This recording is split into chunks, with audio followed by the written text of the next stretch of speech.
It's Monday. Hold on, wait. I'm sure somebody can celebrate this with us. Hello, everybody. Hello, hello, hello. Welcome in. Clap.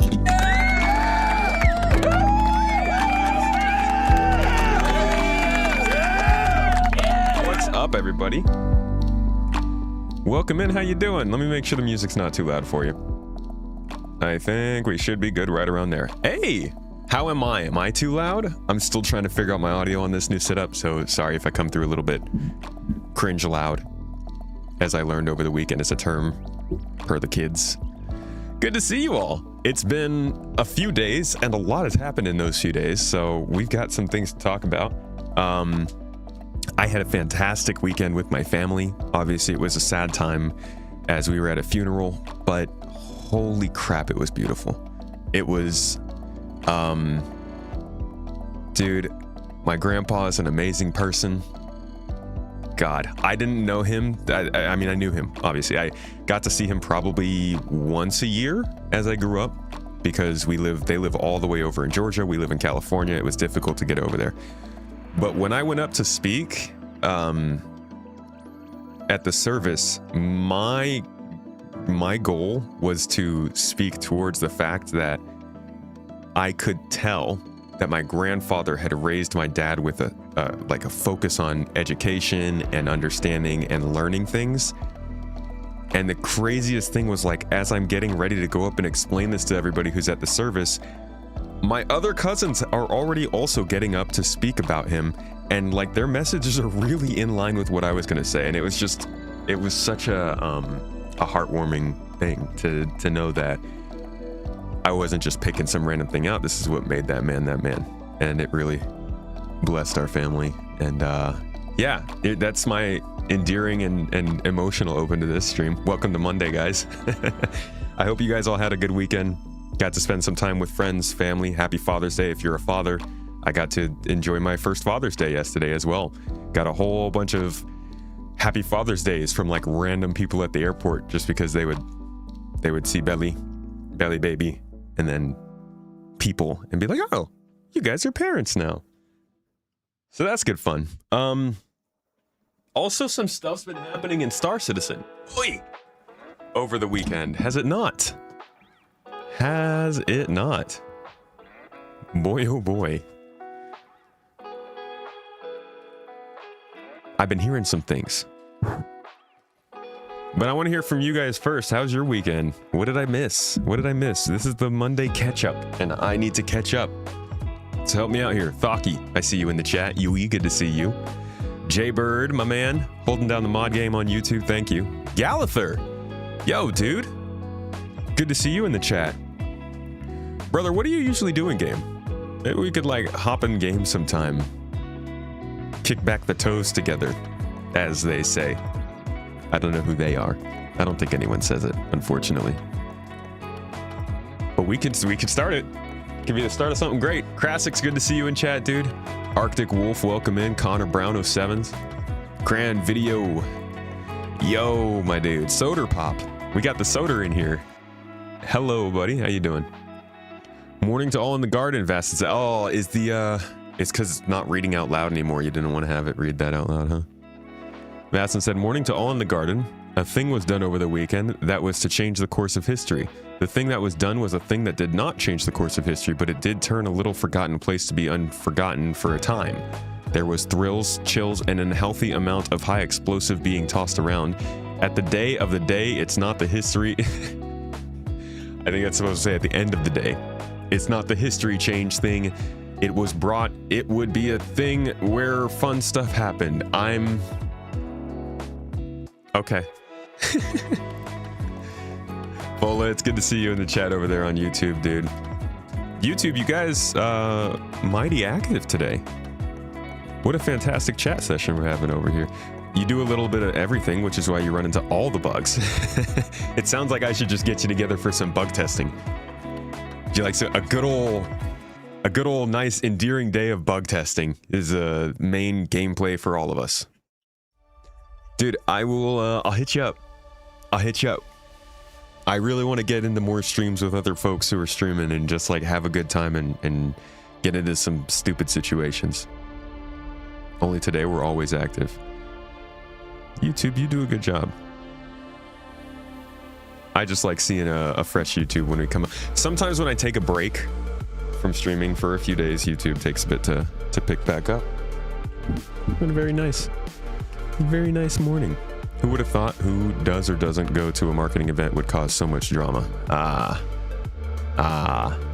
Right. Yes, that is a thing that we'll need to talk about, huh? Hope everything is going well. Lost 2 close family members recently. Oh, I'm sorry, Gaming Bagel. My condolences, my man. I'm really sorry. It's not an easy thing, is it? This was actually my first like really close loss in the family. I was blessed as a kid to not have gone through that.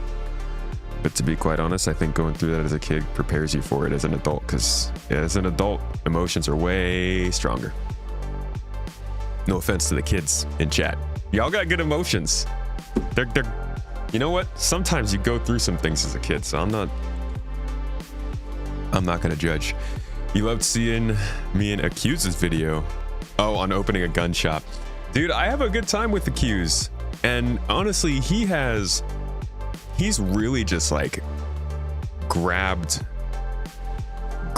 his like his flavor of Star Citizen, I want to say. I don't know how else to describe it. I love to see how he has jumped into Star Citizen, though. The community getting involved, running the gun shop. He was in the scavenger hunt we did. Good times with that guy. Good energies too. Great videos. Org v Org event was a lot of fun. Your grandpa sounds like a great guy. Glad they got a wholesome family send-off. Thank you, Daroff.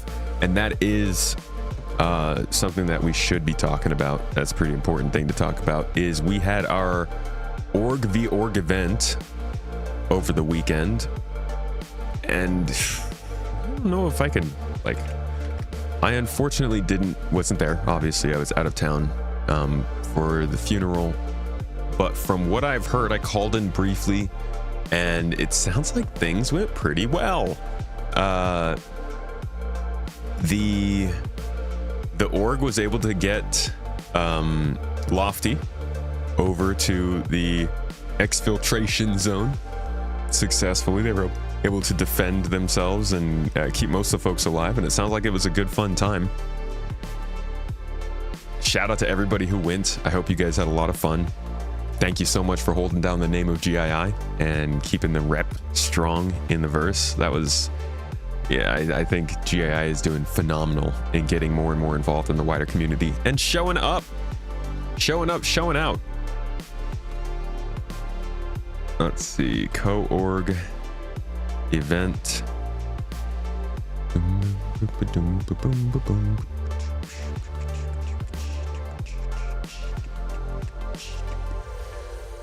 Just double checking to see if so.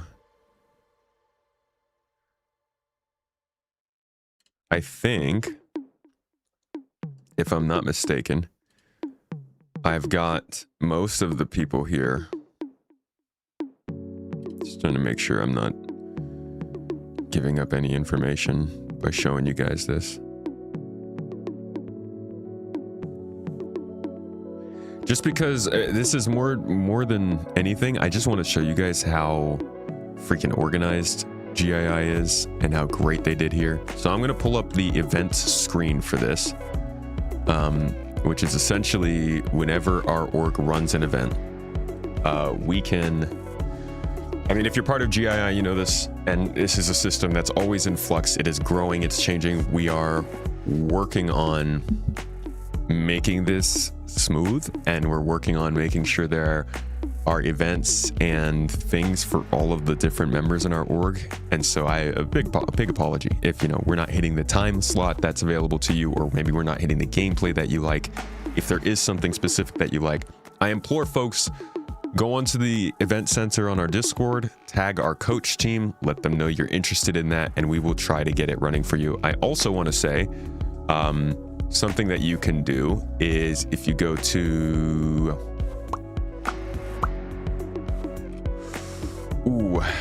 this is somewhere. hold on. If you go to, I want to say,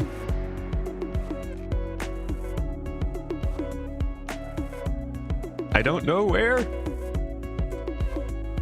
Nope. No, I'm just doxing stuff. There's somewhere in here where you can put up the times that you are actually available for, and that will that'll help you out. That'll help us run stuff at the times for you. Anyways, the whole point of bringing this up was that we had our co-org event this weekend. It was put on by the Jump Point Network, run by only Mr. O. Big shout out to him. Thank you so much for getting us involved in this event, for the invite. We were joining up with a couple other groups. One was Galadrim and Order 66, who you guys have seen us do some trades with. The other was Lofty and his team, who was the MVP that we had to keep safe. Okay, thank you so much to Arctic Wolf. He pointed me to the profile where this kind of stuff exists. Makes a ton of sense. In our org, you can actually show what your fleet looks like, what kind of ships you have. You can edit these ships with their name. You can attach a specific loadout to the ship if you'd like from SP Viewer. You can also list what kind of blueprints you have unlocked. This actually helps us to understand who can craft what, and it makes it easier for when we want to do crafting events to elect the people who are, working on that kind of stuff. Again, the whole focus of GII is to give folks who want to do certain things the ability to do that thing in the name of the org and get some benefit out of it. But if you scroll down all the way here, we have a playtime preference. Mine is very limited because things. But if you tell us here what times you can play during the week, we actually, this is where I'm not going to go ahead and reveal all of our information.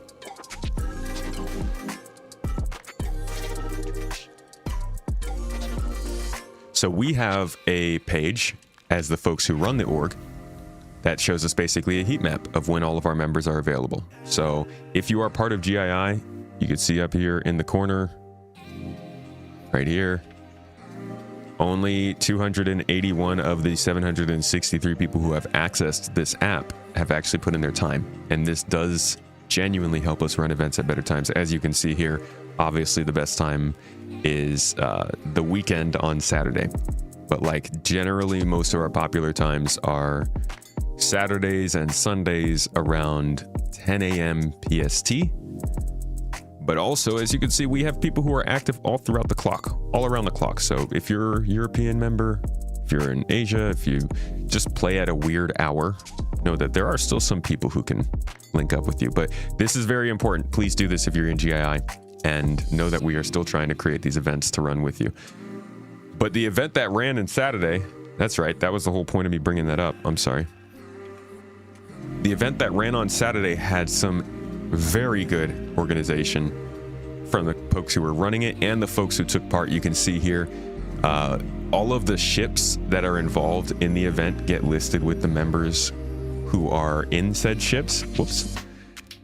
So we got the M80, the Comma Ray Squad, the Eclipse, the Fighters, and the Troopers. We got Lofty's squad over here. As you can see, he was not killed, luckily. And then if you scroll down, we've got more security crews here. Several of the captains who took part in this event. Frenchie was leading the Idris. Baltzen, who did a ton of the prep for this event as well, in the whole B. Brigadier, hope you had a good time, dude. Dweemore, W, Walgrit. A lot of people who are in this chat are also in here and took part in the event. If you want to get more involved in Star Citizen and get to do some of this kind of fun stuff, we're not an exclusive org or anything like that. You do not have to give us any kidneys or firstborns. Generally, just all your AUEC and your most valuable ship, I wasn't there over the weekend, unfortunately, or else I wish I could give you some footage and some looks into how it went. But from what I've heard, we were fighting off half a server. I don't know how many people in total showed up, but it sounds like it was fun. Shailisha, thank you so much for the sub, dude. I appreciate you starting us off on the week with the support. Much love. And Hipita with the bits. Arctic Wolf, thanks for the 31 months subbed, and Solo Shot, you as well. 11 months subbed. Almost a year. How neat, bro. Gonna be a year in July. Lovely. Like right around Mrs. Tomato's birthday. Oh, that was just one phase? Wait a second. Did I miss that? The phase switches up top. Oh yeah. This was just the prep phase. Good call. And then this was the main defense. This is where everybody was getting assigned to their ships. So Tyrus, y'all know because he constantly gets called up in the chat, has been developing this app, and it allows us to actually set our events into phases. So we can have a prep phase that shows which ships and positions people will be in that ship. Easy enough to add a position whenever you want. We have a main defense phase, or obviously this is where the event actually started, and it tells folks what they need to be doing at that time. We got the VIP extraction phase, which was the important one where we had to make sure that Lofty and his team got out. Don't know where Lofty and his team are. Let's see, is Fighter Squad, Paladin, Idris, Perseus, Hurricane, Prowler. Here we go. So he was in the Prowler with Balton and Tyrus, and it sounded like it was a good success. Also, only Mr. O was there. And so this has been an app that's about a year in the making, and actually anybody can use it. I can show you real quick. There is a page where you can go to learn more about our org app. This is a whole page that gives you a run through of how this bot works. So you can click in, see examples of what it means, what this functionality could do for you, what kind of specific features you can use for yourself. And then you can invite this to your own server, and you can use all this the same way that we do. This is made by Tyrus for GII, but ultimately as a way to expand and allow other orgs to take part. And one of the things that I'm hoping we can do with this system is, like, the more people who are using this app to run their orgs, the more then we can cross trade and work together as orgs in the app, you know? I think this helps to build a little bit of a backbone of reliable organizations and groups that can talk to each other and kind of run under the same understanding of how orgs work. So if you're interested, it is just seorgtools.com. Or if you just want to take part in an org that is organized like this, you can always go to gii.app to sign up. But that's it for my plugs. Hope you enjoyed it. I don't mean to hair plugs. I haven't been back to Turkey yet.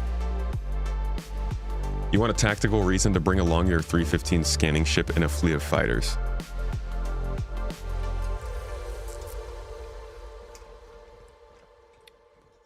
Coolness.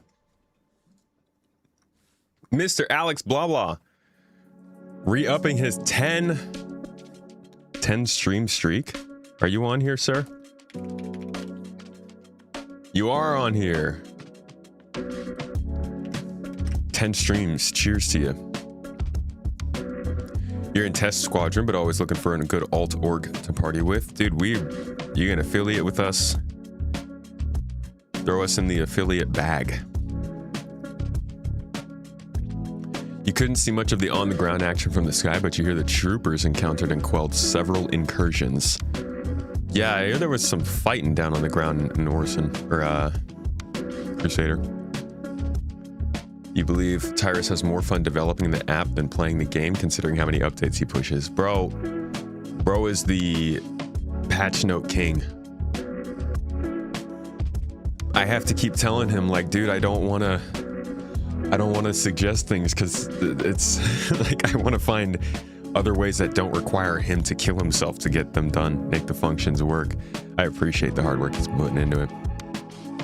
10#42 found it in his spam folder. Hope you have it, Mr. Tomato. I do have it. I did get an invite to the Squadron 42 event.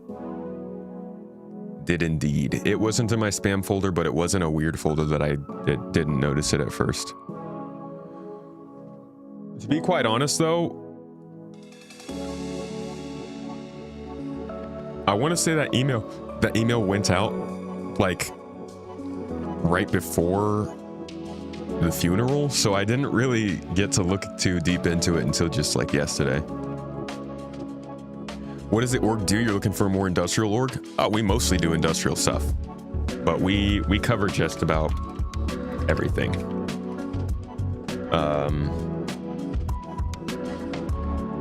We're still working on the website to have all the information to show you, but you can see our different divisions down here. Our primary focus, I would bet, is industry. We have a lot of industrial gameplay going on. Commerce is also a big one. We do a lot of trading and economic stuff, collecting things together to put them out. You can actually see it in the app. Boom, boom, boom. If you like industry, actually, yeah, you're gonna get a kick out of this. So if you go to our farmers market, which is our in-org shop, and you scroll down, we have a list of, oh, they're gone because the operation is gone. Okay. Well, the other thing you can look out for is procurement orders, but we don't have any up right now. Can I make one? No. I would have to go into the org office. What we can do, though, let me see if I can just show you.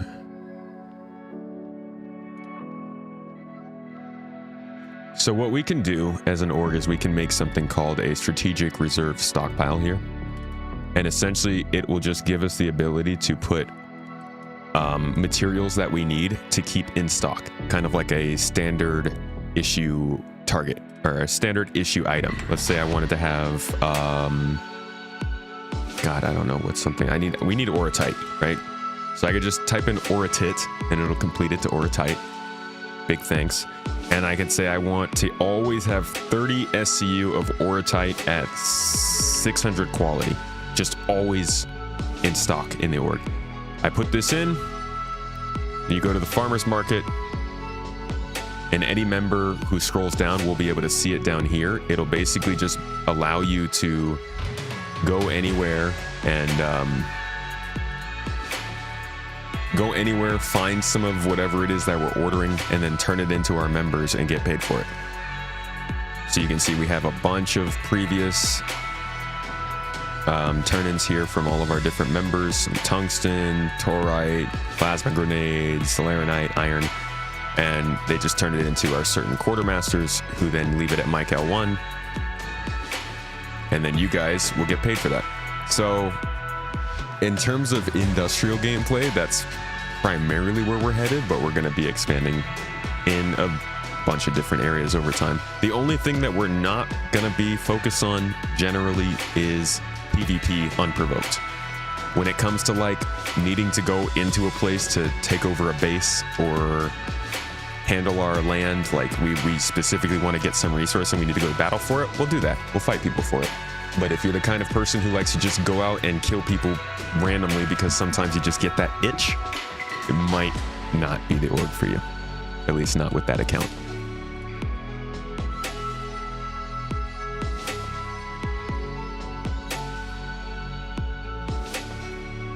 Signium ore.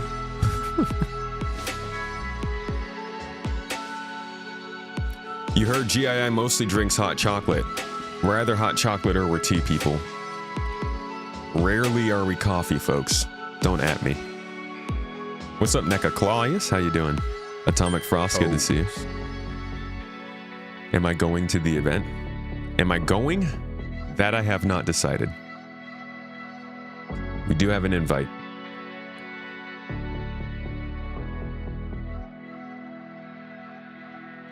Psycho Sev, thank you for the sub, buddy.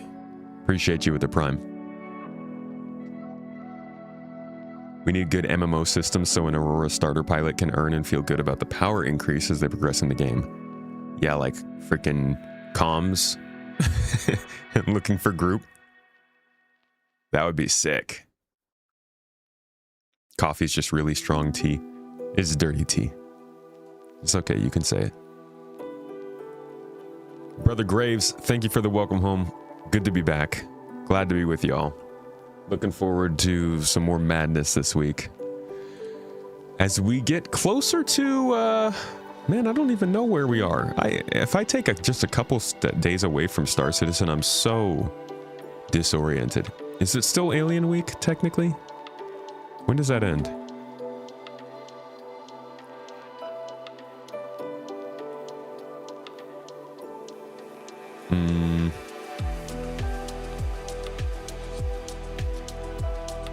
Let's see. No, I'm not seeing. I don't even see dates for Alien Week. Like, it's Alien Week. What's Alien Week? We don't know. Yeah, there's no...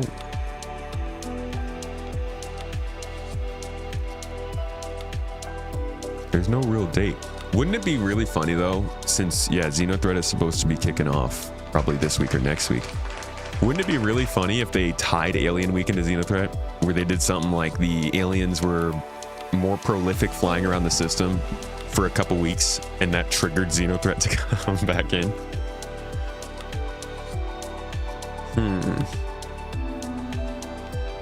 I'm guessing this is just going until this Wednesday.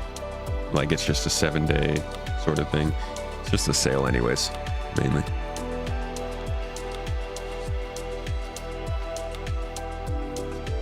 You don't know if you will accept the invite? Yeah.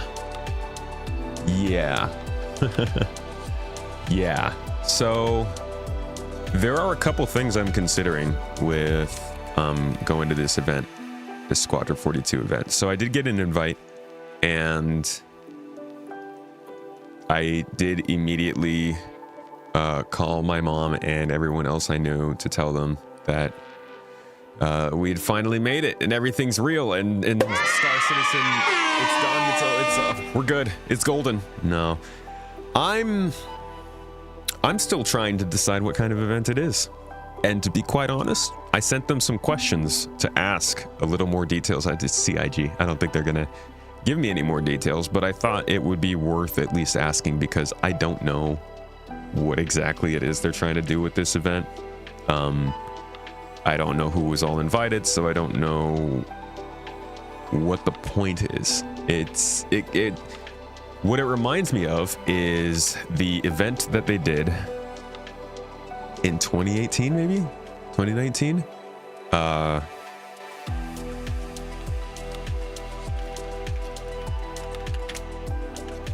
Nautilus. I think it was the Nautilus. It's the concierge event. Let's see if I can find. So this was an event that they held in August of 2019. Oh, and the freaking pictures got deleted. I wonder if that's because they didn't want them leaked.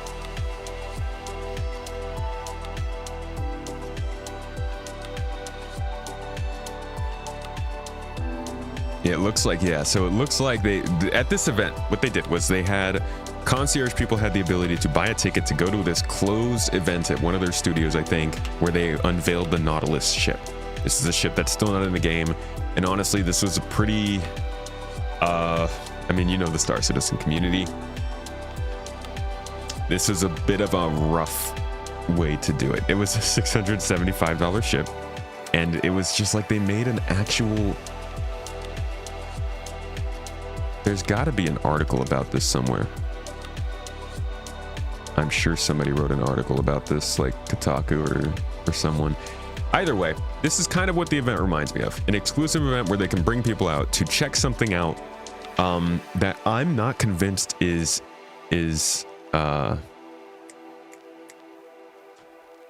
what's the freaking word? Guaranteed. I don't know. It's an I word that basically imminent. I'm not convinced that this means that Squadron 42's release is imminent. If anything, I would be more confused by them doing an event like this right before release as opposed to a few months before release, but I could see why they would do it right before too. What my main thing that I want to know from them, and what I asked them in my email, was if there is any NDA involved in this event. If there is no NDA involved in the event, well, if there is an NDA involved in the event, then I'm assuming it's not releasing then, right? That wouldn't make sense. Why would you get a whole bunch of people into the studio, try to make an event to get them all hyped up? They're obviously going to go out, tell everybody what they're seeing, take the live stream videos, post the pictures, get the hype up, for people to then go and get the game immediately. If you're not doing any of that, then what would be the point? You're not drumming up any hype. So I'm considering what this event is for. Obviously, they're going to show people Squadron 42. I'm considering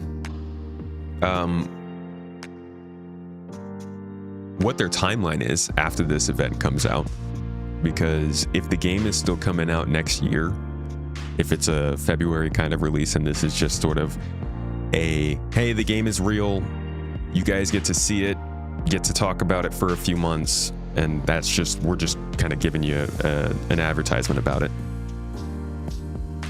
That's one thing. But if they want to release it this week, or not this week, but the week of the event or the following week, that's another thing. Besides all that, though, I have a baby coming. like we're gonna have a baby in late August. If I went to this event, my child would be 7 weeks old, and I'm not leaving my wife and my 7-week-old child alone here. So if I was gonna go, I would also want them to be there.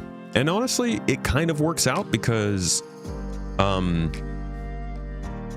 to this whole bullshit war and stuff that's been going on, the US government has been denying visas for all of our family to come over here to see the baby. So it might actually work out better for us to go to England, where people can actually travel to, and then Honey's family can meet us there to see the baby. So there's just a lot of stuff that I have to consider with this trip outside of whether or not it's fun for just to see the game. Obviously, then there's like the question of how much that costs. That's going to be like a $4,000 trip for us. So on top of having a baby, it's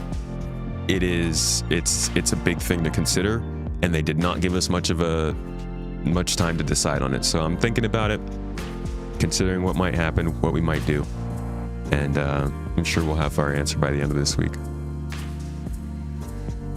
7 weeks, it's kind of tough to travel. You know what's kind of crazy though? We were talking about this on the plane, and as we realized the realities of this, we also noticed that there was a woman with her 7-week-old baby sitting across the aisle from us. And Mrs. Tomato got to talk to her about what that experience was, which was just a little bit too coincidental. I was kind of concerned by that. It's like, did Chris know this? Is he screwing with things? The Matrix? Anonymous, thank you for gifting 5 subs. Anonymous, man. Blessing this board every single stream. Anonymous about to be the reason we end up going to Manchester. Thank you, my friend.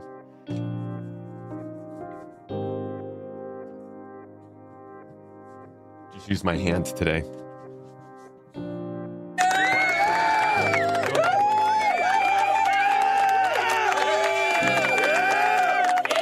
Like one light here that's blocking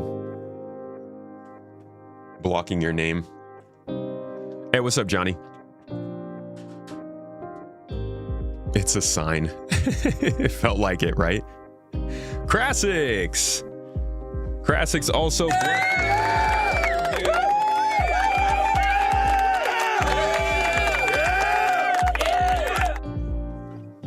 Thank you, Crass. I appreciate you, man. 10 subs. Oh, homie. Psycho Sev, thanks for the 2-month sub, by the way. Totally fair. Let's see if they provide more info and how it will all fall into place. Yeah, we'll see if they provide some more info. I'm not gonna say I'm leaning in one way or the other. Obviously, the opportunity, I feel like I haven't really commented on that, is amazing. And I'm super grateful to be able to get the chance to see Squadron 42. I really, really appreciate that they invited and considered us. And I genuinely there's nothing more in me than that just wants to go and see the game from a fan of the game standpoint, and like somebody who's been waiting too long for this. Too long. It's really exciting, but ain't that simple, right? Don't underestimate how much travel with an infant can become complex at the best. Oh, I'm estimating some, yeah. I mean, we're talking about getting an extra seat on the plane. Like, it's not going to be easy. I understand that. What did Chris do? No, nothing. It was it was a joke. If you play the 2014 Aquila exploration commercial to remind everyone of the vision back in 2014, you will gift 5 memberships on YouTube. That sounds like a bribe, sir. The Aquila commercial is should have never been made. Let's be real. Whoa, Psycho Sev, brother. Dude. What?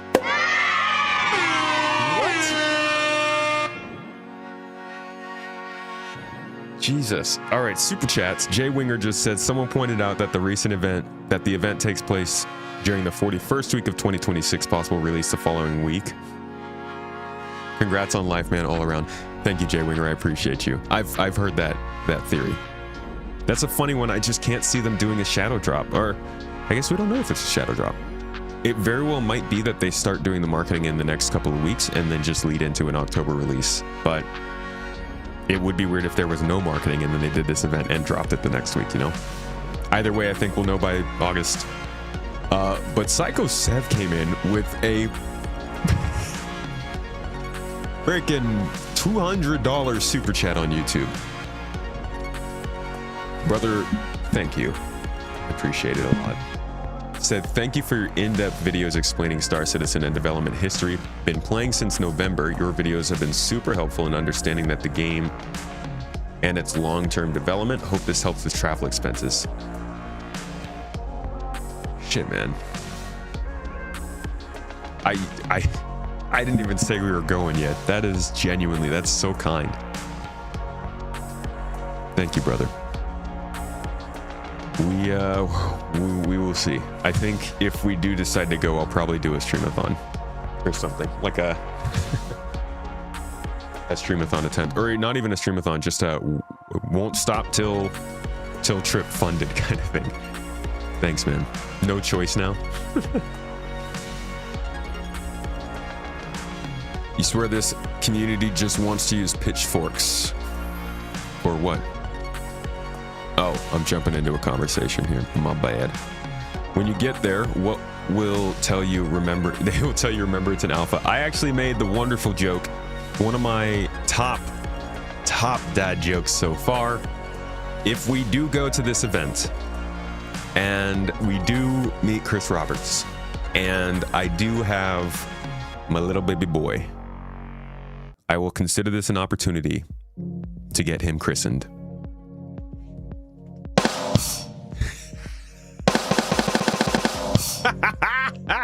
Come on.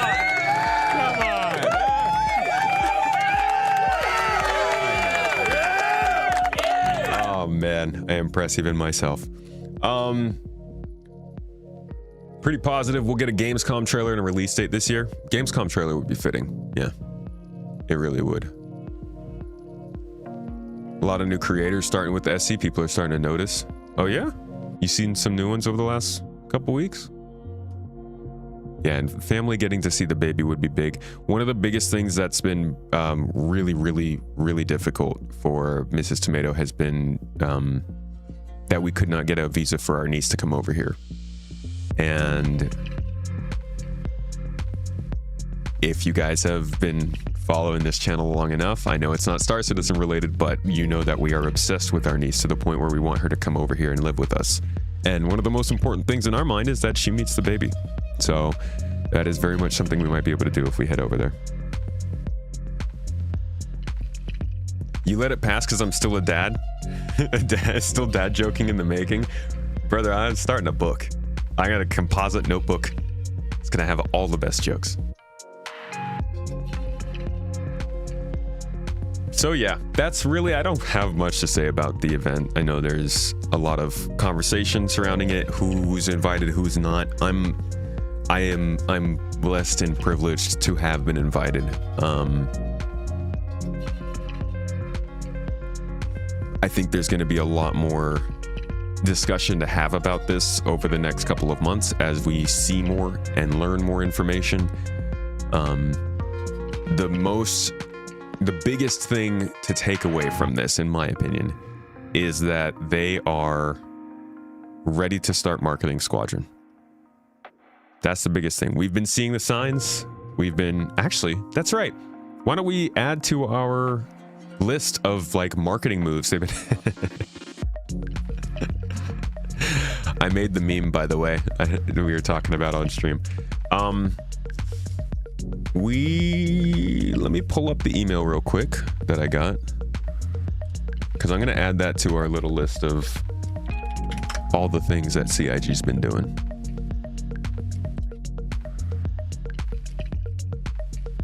Uh-oh. Where is that email? Here it is. All right. So I'll just screenshot this. Bing, bada, boop. Ba-bow. But I'm not a doctor. And we come here. And we'll put it right here. Next to the LinkedIn post we had just a couple of weeks ago. Or last week or something like that. Why is this so dim?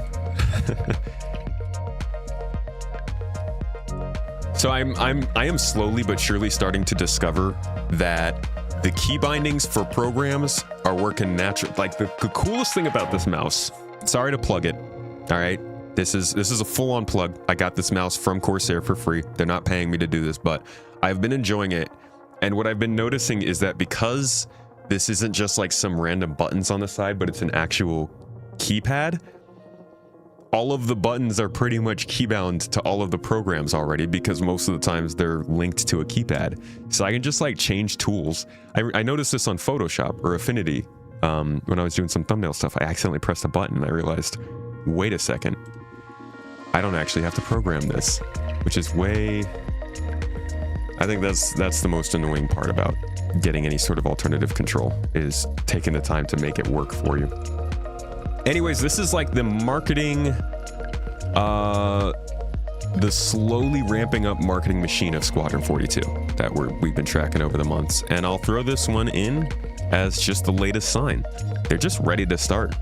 There's clearly an effort to get this going out and about. And I don't know, I think like they just genuinely are strolling with making sure it runs completely well, you know, getting that last 5% of polish that makes sure people aren't going to call it out. And it's very possible that they're dealing with problems with getting it to console. I've seen the rumors as well. Don't know if it's true, but I think it would be very, very beneficial to them to try and get Squadron 42 to launch on console, so I can understand if that's also giving them trouble. But this is just the latest in a long line of signs that something is going to start to happen with Squadron, and at least the wait is over. Is it going to be worth it after all this time? Is it going to meet expectations? I don't think so. Is it going to make enough money to validate them doing an episode 2 and 3?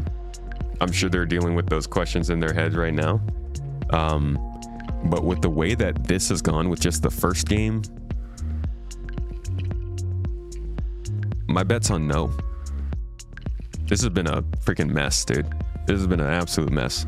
And I'm sure that they did not want to be releasing Squadron 42 in 2026. Or 7, whenever it does come out.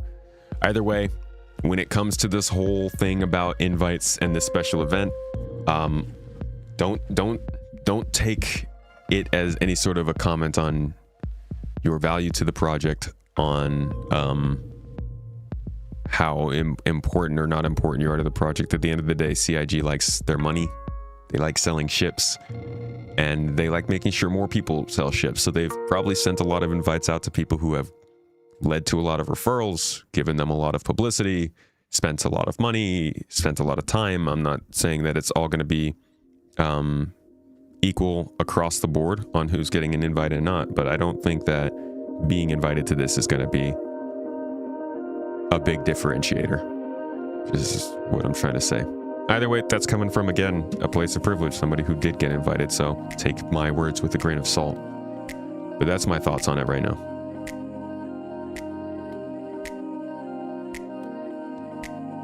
Most people just want Squadron 42 to release so they can concentrate on Star Citizen. Yeah. Well, most people are playing Star Citizen. I'm going to be completely honest with you, though. I do think that Squadron 42 will be the more recognizable name long term. Squadron Squadron's gonna make waves, even if it's a bad game. It's gonna make huge waves. Just looking at the people who are involved, the amount of time it's taken to release, the fact that it's getting a proper release is going to be a way bigger lightning rod for it than Star Citizen has had. So I think inside the community, we're certainly just wanting it to get out of the way for Star Citizen, but outside of the community, I think Squadron's a more interesting release for a lot of people. It's also very interesting because we've got Exodus and Osiris Reborn coming out at the beginning of next year. So if you're looking for a space-based adventure game, Squadron 42 is about to have more competition than they would have in the last 8 years if they had released. It's almost poetic. They invited non-content creator backers, didn't they? I can't confirm that. I haven't really talked to that many people about this. So I don't know what is or is not confirmed. Anybody can say they're invited. Anybody can Photoshop a letter. I have no clue. You purchased an F7C. Will you be capable of upgrading that fight in the Squadron 42 by earning ships or upgrades? Well, that was kind of the understanding, right? That you would get a lightning for beating the game? Or is it the ability to get a lightning? I don't actually know. Avocado, you didn't get invited? Really? With all the ship videos that you put out? Definitely would have thought they would have you there. You think SC has become so much of its own entity that it will overshadow what is basically a console game? That would be interesting. You're so glad that I mentioned Osiris Reborn. You've been a backer of that game for 1.5 years now. Nice. You still haven't even played the open beta. Have you seen it? What do you think of what you've seen in the gameplay so far? That's one I definitely want to be covering regularly until it releases. That one and Exodus are seriously... We haven't watched the Exodus gameplay, have we? We haven't even watched the Exodus gameplay together. Man, oh man. Was I just distracted for the last couple weeks or what?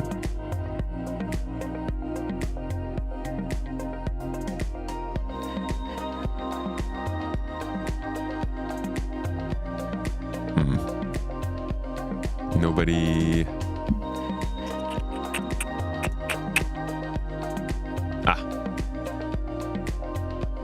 Wait, this is not what I'm looking for. I'm looking for Exodus gameplay.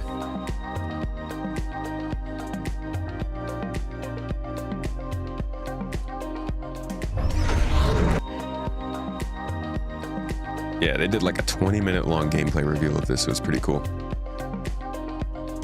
Spoke with some folks with that sub 80K SCID number and none received an invite. Sub 80K. That's man, early in the game. Apollo Knot, good to see you, buddy. How are you doing? Welcome into the chat, man. What is Exodus? Exodus is honestly, the laziest and easiest way to describe it is a Mass Effect-like. It is very, very similar to Mass Effect. So if you are like me and you like a space-based exploration game where you are fighting enemies, building relationships, putting together a team, keeping people from dying, making like moral decisions and stuff, this is what this game's about. It's the kind of game we don't get in the sci-fi realm very often, you know? It's like we've been waiting for like a good KOTOR Mass Effect kind of style RPG since 2012. Outer Worlds was good. I liked Outer Worlds, but it wasn't quite like this. So we'll look at this gameplay real quick, and I'll give you guys a looky-loo because I think a lot of folks are going to like this.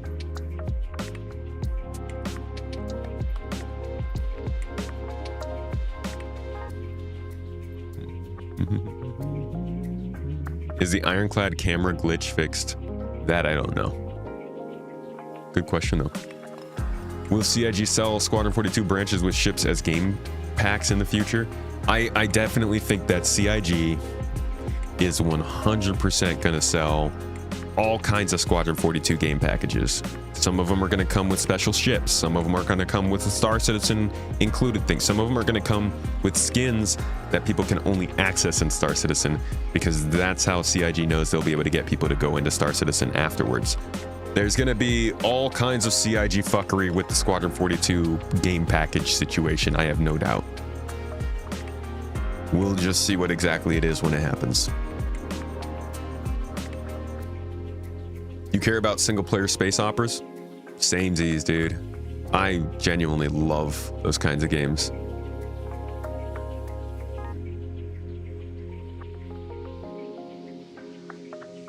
A new KOTOR is in the making.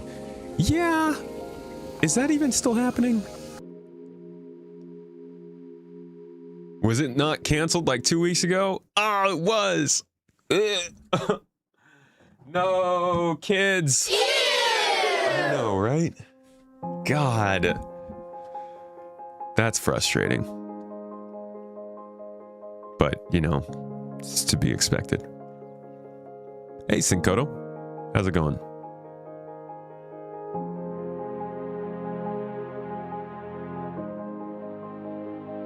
The heck am I still recording? Oh my god, this is still about the event. Don't need to be talking about that. No, let's look at this. Exodus gameplay. And then we're going to jump into Star Citizen. I am probably going to take on some mining. Because you know what I want to do? I was actually talking with Maverick about this. I think we should do some comparisons of gameplay between the different space games. It's not really something that I've gotten to do before because I didn't get to jump into other space games as much, but I have heard so much about Elite Dangerous deep core mining, and I would really like to experience it and potentially compare that to Star Citizen's mining, see how they fit together, where one might do better than the other, where they can improve. Maybe take on that more of an approach to SC.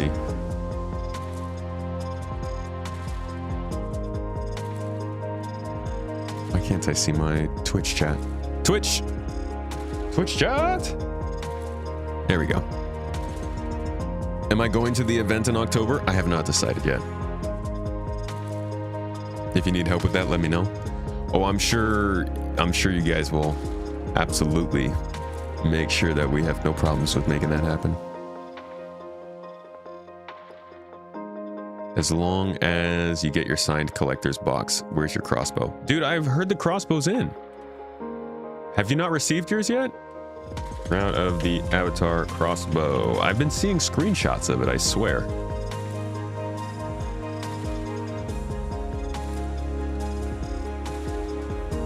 No, this is a concept. Are they not in game still?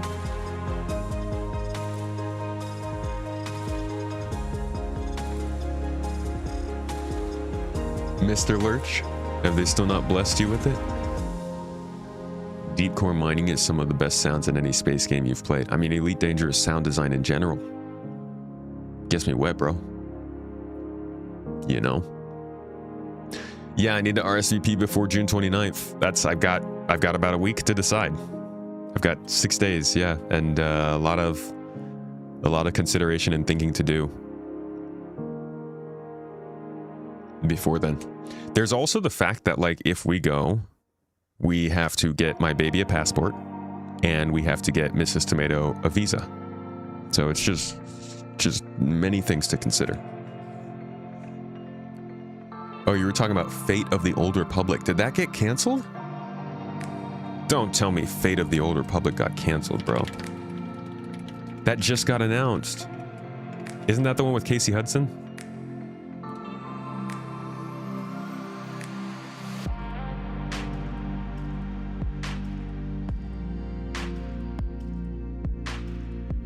Okay, it doesn't look like there's any news on it.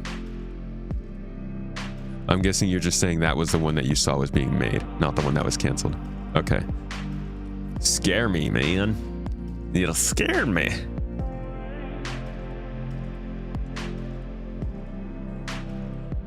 You want to know if they added Arena Commander style multiplayer with Squadron 42? I think they should release Arena Commander as its own game. Free to play game. would not chance leaving the States right now. Well, I mean,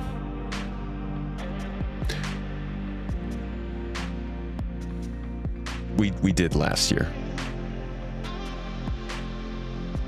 You're no longer asking for your crossbow, you're asking for your effing crossbow now.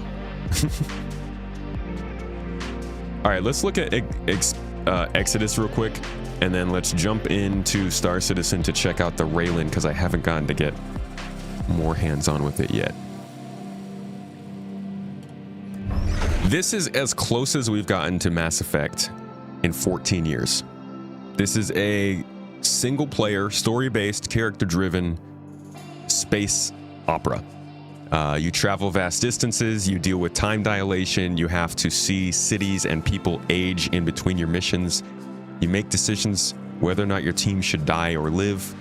Romance, where are you going, what are you doing? This is very Mass Effect coded, to the point where it's been worked on and led by some of the originals behind the OG Mass Effect trilogy. So we're going to take a look at Exodus. They released 20 minutes of gameplay a couple weeks ago. It's one I've been very excited to see, and we're going to dive deep into this, analyze it, cut it up, see whether or not space nerds really want this kind of a space game. Mrs. Tomato is here just in time to join us. She has something to say to me. I'll let you guys get started here.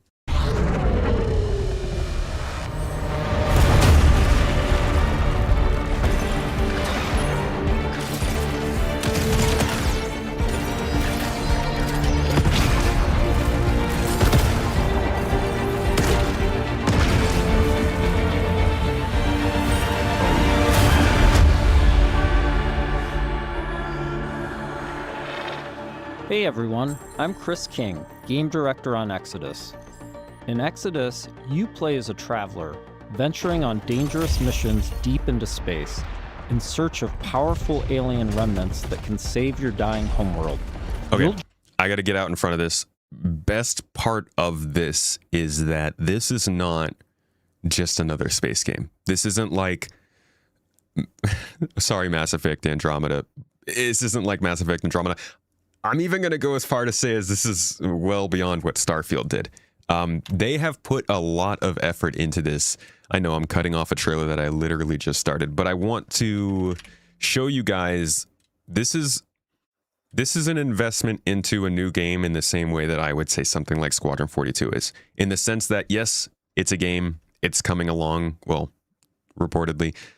There's a ton of background here, a ton of lore, huge amounts of story. You can see it already in just the shots we're seeing. Why are there elephants and octopus talking to this man? Why does he have magic? Why are there pillars flying out of the ground? What's going on? You can actually already get a full novel from this. This is actually the second one. This is the sequel.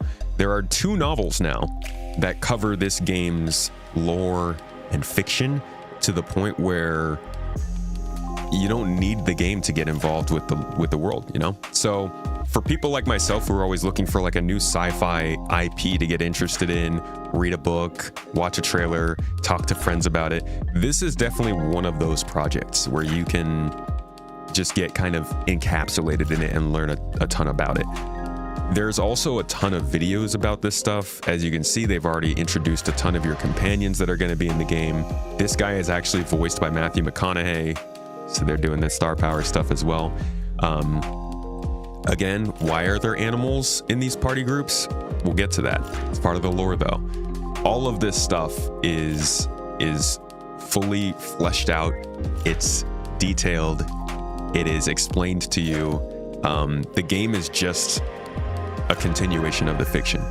One thing that does make some people nervous about this, though, is it does come from Wizards of the Coast. Some people don't like the company. That's, you know, that's a subjective. That's your call. But I just wanted to make sure people realized how big a deal this is. It's not just a game coming out. They're building a full fiction for people to get involved with. Now we can continue.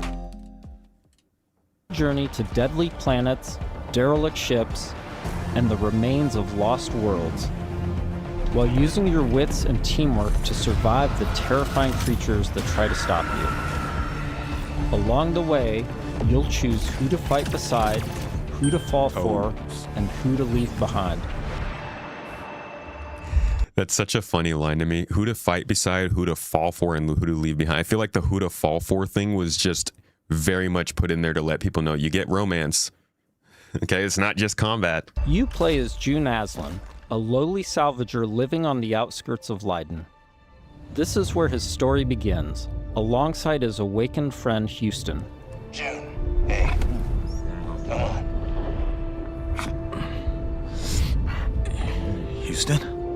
I'm here. Are you? How do you build a giant dog that talks and not have it be weird? I think they did a good job of just having him have them have like a little transmitter on the head instead of their mouths moving. Because it always looks a bit strange. Yeah, I think so. June was orphaned from a once powerful family. He has a unique and mysterious genetic trait that lets him interact with ancient celestial technology, and it's Sound familiar? this trait which might be the key to saving your home planet. Shit. It really works.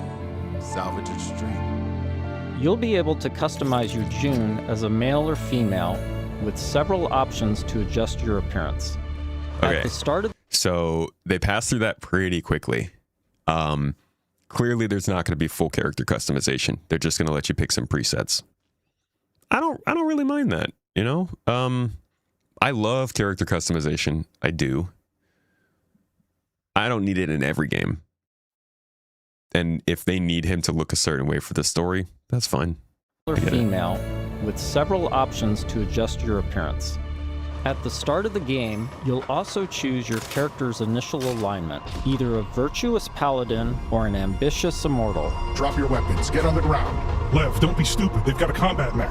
Drop your weapons now. These choices will shape I wonder if that's the kind of thing that plays differently if you don't have that member with you. Like he calls out the combat mech, but what if you don't have a combat mech?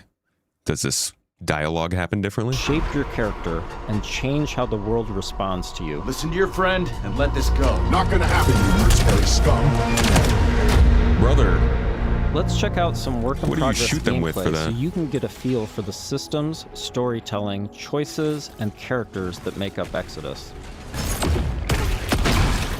The first two companions you meet are Elise and Tom. Elise is an impatient mech pilot that loves to blow stuff up and leans into brute force. Tom is an experienced traveler who helps teach June the ropes. He tends to be more cautious and provides June with moral perspective. Let's join them as why do they look so similar, man? Just throwing me off. tends to Like, at a glance, I have trouble discerning them. Y'all need to dye your hair or something. tends to be more cautious and provides June with moral perspective. Let's join them as they start a new salvage mission. All loaded up? Gears in storage. My lovely suit. Good to go. Where's Tom? Last minute prep. Or drinking. Tom. Probably both. Does he do that often? Drinking right before a job? Man's got his vices, but he gets shit done, okay? Nothing else to say. Just getting a little tipsy, Tom. Come on now. Or he's Tom. Good. You made it. Let's hop on. Tom, you look like you've been Throughout drinking. your journey, you'll team up with a diverse crew of companions, like Salt, an awakened octopus. So for people who are just getting involved with this, that's really funny to me because they don't spend any time introducing why these people are talking to animals or why there's a freaking octopus in a mech suit. They're just like, there's one of your With a members. diverse crew of companions. It's a octopus, of course. And you're just kind of supposed to expect it and keep going with it. But I think this is a strategic way that they are drawing people in. They're like showing you how strange this all is. And there are explanations for it. And it's fun to discover those. And I'm betting this is going to be a huge topic for various missions, probably for your companion storylines you have to run. I think this is going to be a pretty key point in the game. Like Salt, an awakened octopus. We got your back, June. You too, Saul. Not necessary. If you die, I leave. Contract void. Wow. You don't mince words, do you? It's an octo thing. You'll get used to it. All right. It's a what thing? Birds, do you? It's an octo thing. An octo You'll get thing. used to it. All right. Time to move out. Yes. You'll also meet other interesting characters, like the mysterious CC Orlev, voiced by Matthew McConaughey. Howdy, friend. Have you seen Murph? Strange times we find ourselves in. Named CC Orlev. In this scene, CC helps out June by giving him a recycler upgrade. With the new modification, Okay. This is a screen I have not looked at much. I think this is June by giving him a recycler upgrade. like they're crafting. I don't know if this is more, looks more like a modifying page. This is some interesting iconography over here. You guys can't see it. So they've got 4 submenus here. Clearly this is a modification menu where you can modify your loadout, probably your armor. This, I'm guessing, is modifying your party. And this is probably some, I don't know, this is probably like the magic or whatever specialty he has. And they've got this gun in the game called the Recycler, which I guess was technically his salvage gun, but you can keep upgrading it with different types of ways to shoot. Fully automatic. This is going to be a charged silent shot that they're putting on it. You can see plenty of stats. This is fairly typical stuff. Always equipped little hook for traversing. Got grenades. The thruster grenade looks pretty cool. Specialties. All of this gets run through an action wheel that you would know and expect from anything like Mass Effect. Even Osiris Reborn has that kind of thing. So fairly typical stuff, but it's nice to see their flavor of it. I quite like the UI design. I think it's interesting. With the new modification added, let's see how we can put it to good use in combat. So he's going to add a module that charges full charge 50% faster, and the gun stays silent and deals additional damage when charged silently, which allows them to do this ridiculous stealth weapon that looks like it should tell everyone where you are. Jim, what's it look like in there? A lot of mercs. But I think I can thin a few of them out without being seen. We got your back, June. Things go bad? We'll kick in that door and come running. How you engage the enemy is up to you. In this encounter, June has to deal with a deadly turret, along with Lycan, the leader I appreciate the Codex entry mentions. That's always a good sign. of the Fire Eaters. He's heavily protected, and things could get out of hand quick. Let's use this new Recycler mod to stealthily take out some enemies and make things a bit easier. Bro.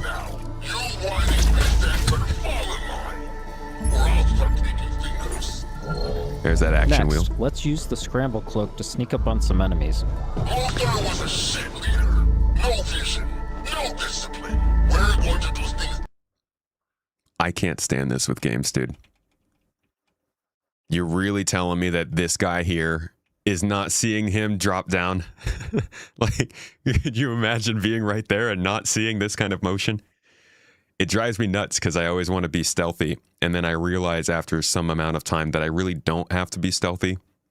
They just make it really easy to get around in this kind of situation. We're going to do things different now. Back to charge. First step, cutting out the deadwood. If I ever have a base, I'm going to make sure that an This alarm turret gets is triggered if any of my protected people with die. heavy armor. Let's toss a thruster grenade to deal massive damage.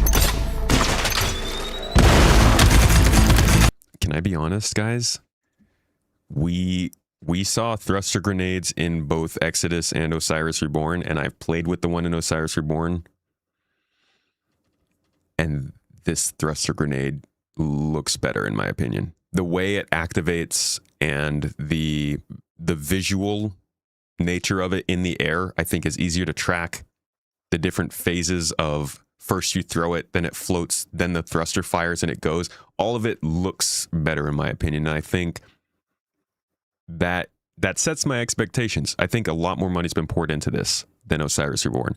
And I'm going to go into next year with the expectations that, like, Osiris is my Expanse game, and I'm going to love that.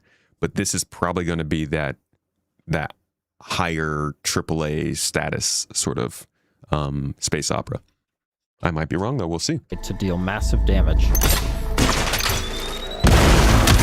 All that from just a grenade effect?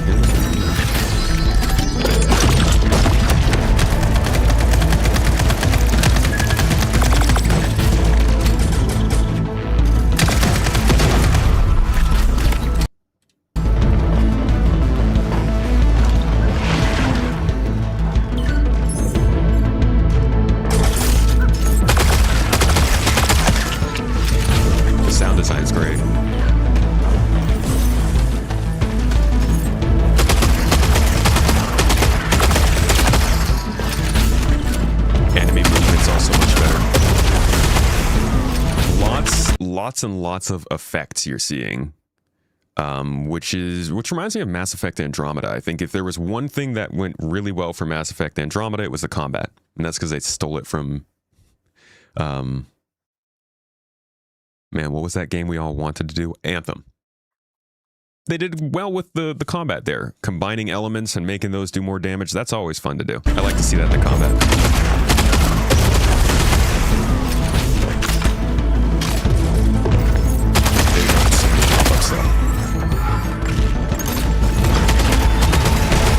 Awesome, that did the trick. We now catch up to the team having made it to the salvage. However, rival mercenaries have already staked their claim. Gotta hand it to you. Never thought you pricks would make it this far. Too bad you reached the end of the road. We're just getting started. Making it past your friends was a breeze. I hope you're more of a challenge. We've got control of the auto cannon. How's that for a challenge? Okay, that is going to be difficult. June and team have managed to push through the enemy defenses to the control room and now face a pivotal choice. June, time to do your thing. I'm in. Taking the guns offline now. Wait. Wait. This is a control room, right? Should be a way to open the airlock doors. Blast all those damn mercs out into space in one shot. Bro, why? Oh, hold on. This is probably something that can be done a little bit later, I hope. But she's completely silent when she's moving around. Blast all those damn mercs is a control room, right? Should be a way to open the airlock doors. Blast all those damn mercs out into space in one shot. Some kind of sound from that. Whoa, hold on. There could be dock workers and maintenance crew in there. We can't just vent the airlock. Fuck that. We're gonna walk up there to verify who's a merc and who's a zealot dock worker who might just kill us on sight anyway?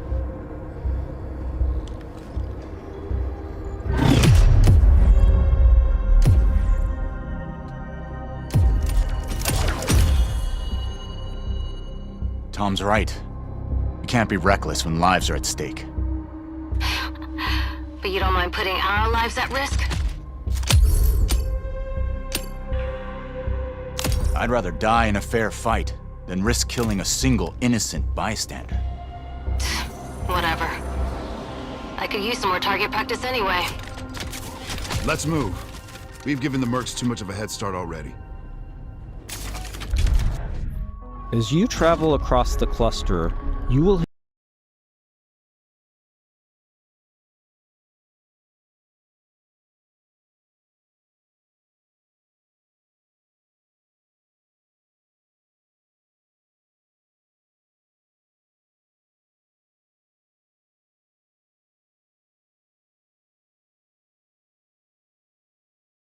Sorry, I was muted. I was just saying that was a good look at the moral decisions that you can make. And while moral decisions are great and they offer some pretty cool opportunities in a game, we're all sitting here thinking how far is that actually going to affect the game? How far is it going to spread? And I think that the main tell is the whole time dilation thing. What are they going to do with that? When you make a decision and then you do all this like stuff where you go and do a mission and supposedly years have passed, is this actually going to be the fable that we never got? The sci-fi fable that Peter Molyneux could never get us. hear stories of those who have been affected by time, like Tom's account of why he can never go home. You know the strangest part of being out here? The snow. Years have already passed on Leiden. Exactly. Spend a few hours on this world, a few days, a few weeks. It's all the same for the people back home. In between missions, you'll journey back to Persepolis, your primary hub and a major city on Leiden for both humans and Awakened. Good morning. Afternoon. I forget. Regardless, nice to meet They have not shown us if this is just a literal backdrop. What worries the hell out of me is that this is just a backdrop at like your home location and you basically just come out here and look at the city and they're like, oh, the city has changed. Look, it looks different now. And that's the entirety of the time dilation. Because when they first started talking about the time dilation, it was a pivotal point for the game.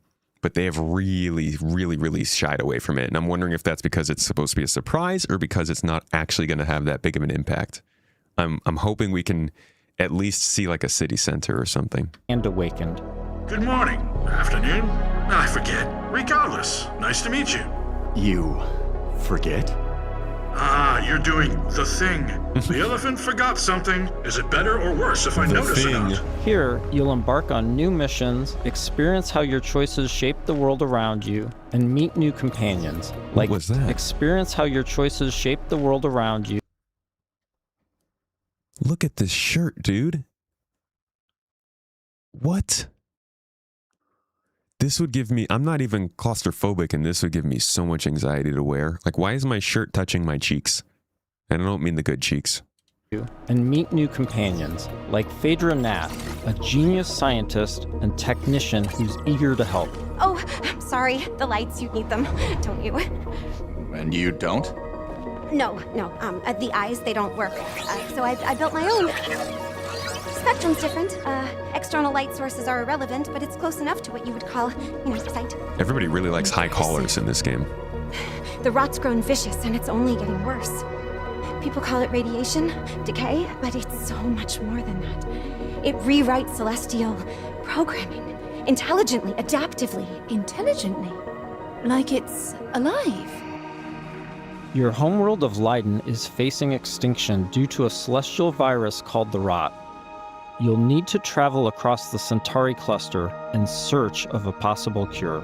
Phaedra's grandfather was a legendary traveler named Elijah Nath. He left Leiden to investigate the Rot before disappearing decades ago. You travel with Phaedra to a planet called Sang, hoping to find some trace of his discoveries. I must thank you for this opportunity, June, for allowing me to be part of this. No point in waiting around. Next stop, Sang. Disneyland. Sang is a rocky exoplanet covered in a sulfurous atmosphere. You'll need to traverse across the deadly terrain to discover the ancient ruins where a light that I'm sure a lot of you are wondering about in terms of actual space gameplay. We haven't seen any yet. And I'm not talking about flying spaceships. I mean, just dealing with things around space. That's what draws me to these kinds of games.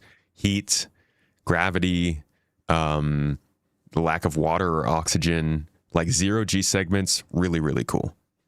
Or even low-gravity segments, really cool. Stuff that is EVA and around the outside of spaceships, stuff that reminds you you're in space. So far, it feels like it's been a story that takes place on planets, with space in between. But we'll see. You'll need to traverse across the deadly terrain to discover the ancient ruins where Elijah's ship crashed. Oh, wow.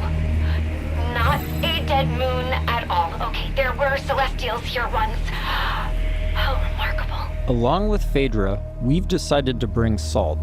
Her long-range sniper rifle and abilities that specialize in confusing enemies should come in handy. It's also an octopus. Limestone deposits on those rocks in the center of the lake. If I can get there, I should be able to make a path across. Right, perfect. I suppose we'll just, wait, here. Sang has always been extremely volatile. Completely unideal for civilization, even during the age of the detonator. Incredible. Your induction clearly shapes the limestone itself, but what dictates the extent? Oh, so many questions and possibilities. It might feel like a very standard thing to just give you a button to press to make shapes and do things, but I'm hoping that they get creative with the way that it works. Obviously, making a path over a pool of deadly stuff is like the most basic you can do. You can always take the most basic features and do something really interesting with them. I haven't yet to see that here, though, just yet. Can you romance the octopus? I'm sure somebody will find out a way to. Probably that guy from The Boys. What's his name? The one with the octopus. This is already shaping up to be a most fortuitous partnership. Early travelers explored this moon, but they never reported anything of interest. The ones that survived, anyway. Of course, there have always been rumors in certain circles that one of the detonator factions may have hidden caches of treasure here. What kind of ghost is that? I don't know, but I'd wager it's not friendly. Ooh. That's like that thing LeBron does when he scores.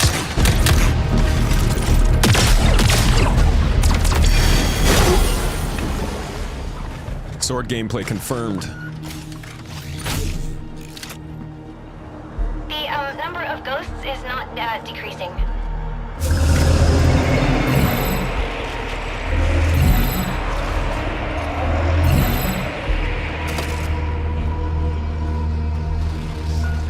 That stealth gameplay right there.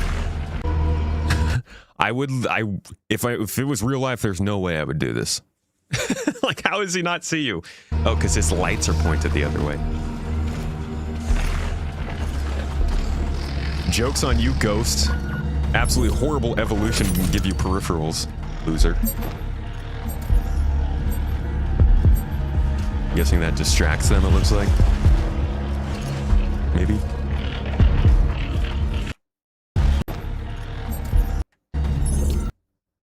Sonic lure. Yeah, it lures them over.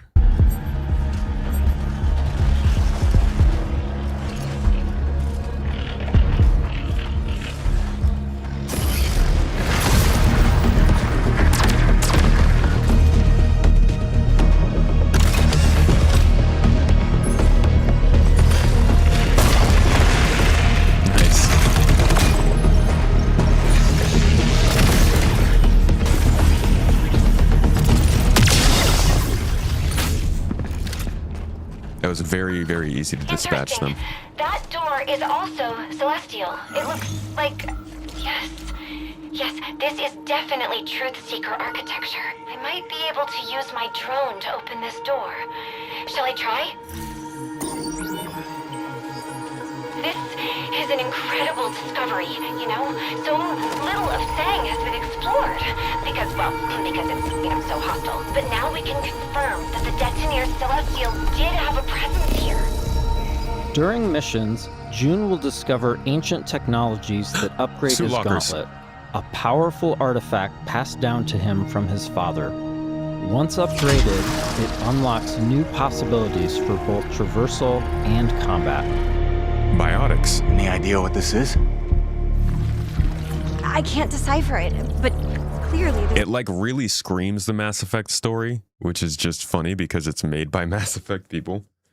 And I'm wondering if there's going to be any sort of a twist, like subverting expectations around that, because it's very like typical. Oh, you're the chosen one. Artifact was held in great reverence. June, be careful. Celestial technology can affect human bodies in unexpected ways.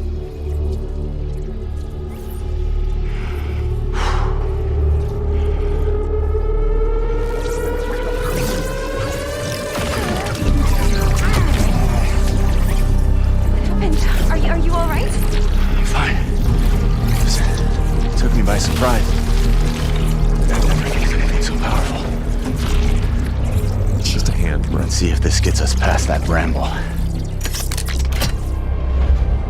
Here we see June acquiring Lance, a powerful new gauntlet ability that can pierce and destroy bramble, a byproduct of the rot. Looks like a very generic, oh no, this is in the way sort of difficulty thing. I would love if bramble had some kind of use for us, so we had to decide whether or not it was really worth getting rid of and out of the way, or if there was some way we could utilize it, maybe affect our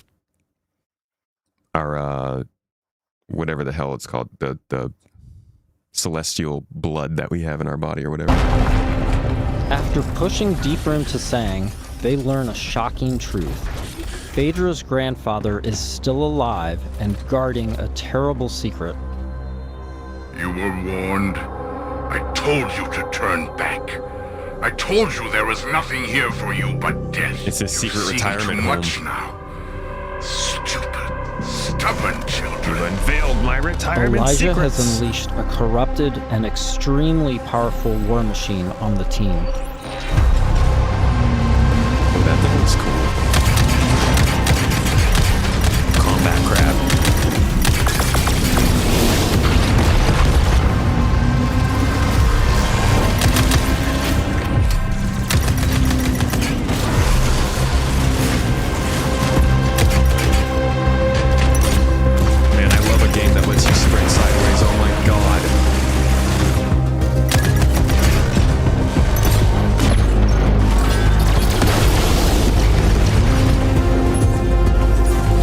combat's certainly fun. Like, there's a lot of noise and lights and stuff, and there's some strategy to it too. Very typical damage him enough to unveil the weak point. Spawnable cover is kind of nice, but the level's fairly static too.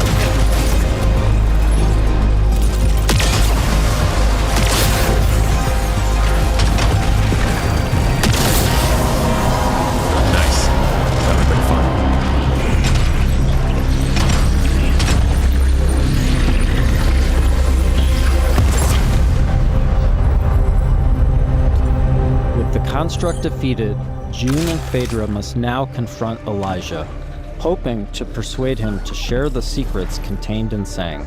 Without this information, Leiden will be destroyed by the rock. This place is forbidden. I warned you not to come here. Throw away your legacy.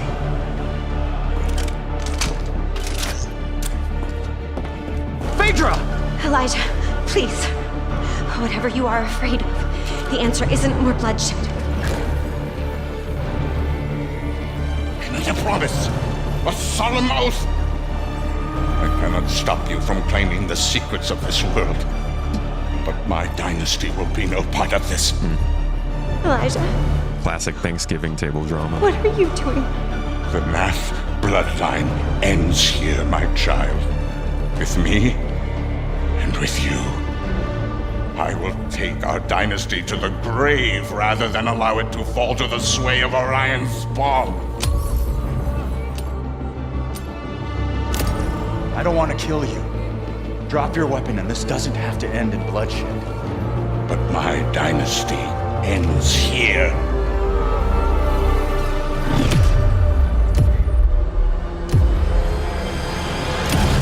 What are these pictures? What are these pictures with the choice? Show me that again. Come on. Go back far enough so I can actually see it. Shoot Elijah. Why is there a hazmat guy here? What does this mean? Is it telling me that I'm going to let out a freaking disease? What was the other one? The other one's like the inside of a temple. What are these pictures even telling me? I don't know. I'll probably know when I play the game.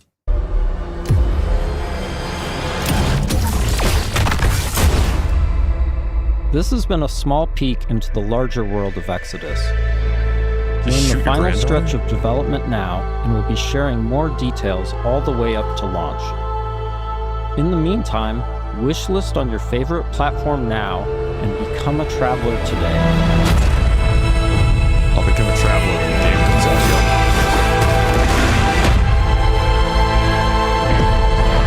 This looks solid though. I think as far as a interesting third-person sci-fi platforming character-driven game goes, this is probably the best that we've had since the original Mass Effect trilogy. So I'm looking forward to covering more of this throughout the next few months as we get closer to the release. There's plenty of already coverage of this on the channel if you guys want to check it out. But yeah, that's about what I have to say about it. I've talked throughout the whole thing, so I'll leave you with that. If you'd like to see more of this, please let me know. I like covering other space games. It can be fun. Now though, now it is time to check out Orion. We could talk about that game though as we're playing. For you, just like Mass Effect, this game lives and dies with the companions. That's fair. And we haven't gotten to see all of them yet. They're interesting. They are different. But Mass Effect was great because of its companions. It's not going to be any, like, I don't think Mass Effect would have been nearly as good a game as it was if the companions weren't so differentiated and cool and interesting. And I am worried that, can you match that? The companions we've seen so far don't really give me that kind of vibe. Not as good as, say, Garrus or Liara or Tali or Rex. Like, those guys, those companions were the best I've ever experienced in a game. But it was also the decisions, dude. You had to literally decide if you were wiping out a whole species in that game. Mass Effect just did a really, really good job of making it feel like you were actually in the story.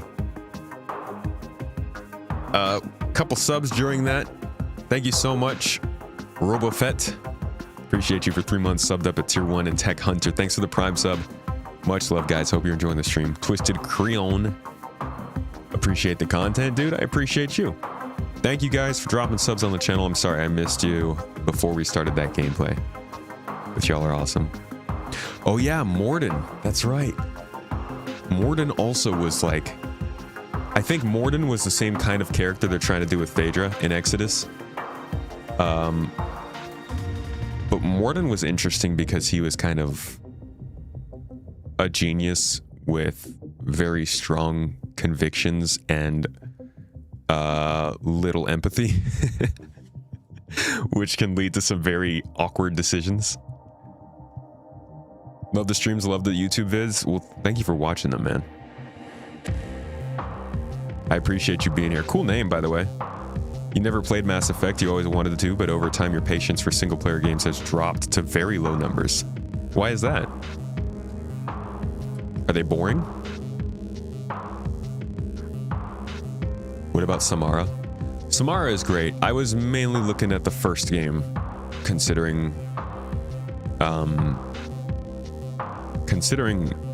the party members, but the second game had really good members too.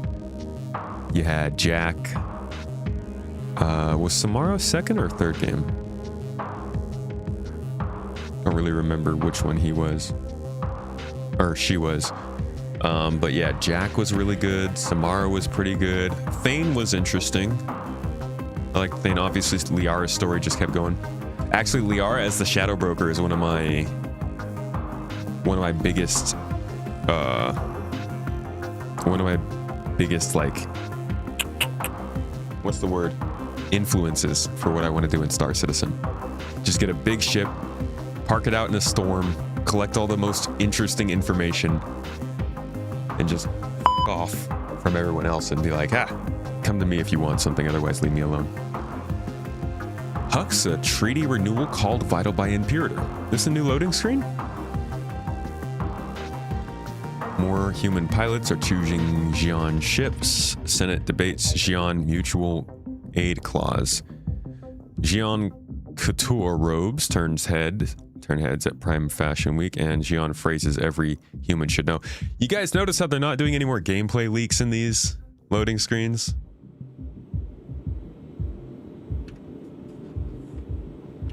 Welcome to the ASOP. You love the first Mass Effect? I like that you called it Mass Affect. I realized I need to connect my Xbox controller because I want to get some nice camera shots of the Raylan today while we're flying around.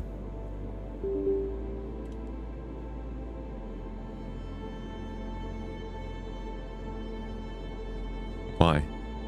Stop this.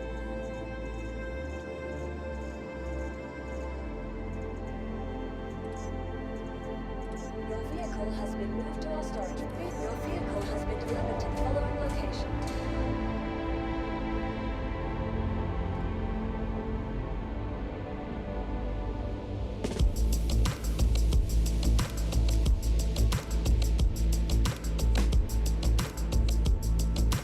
Please visit us again.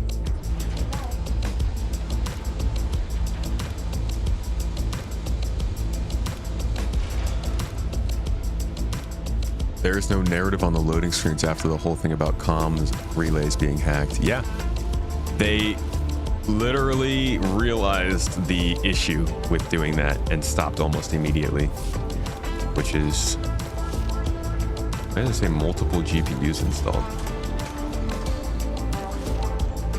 What do you mean multiple GPUs installed? How's that? What? Oh, integrated graphics. Okay.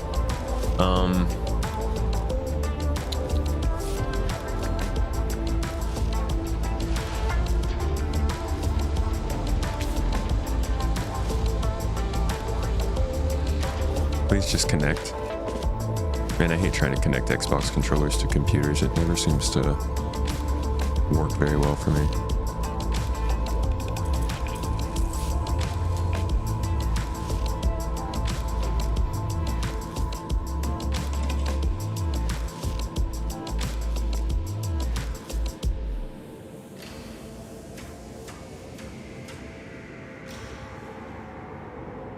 Connect, please.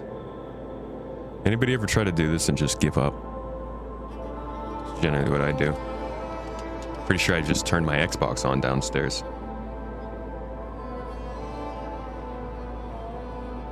Dang it. Windows! Why don't you get anything right?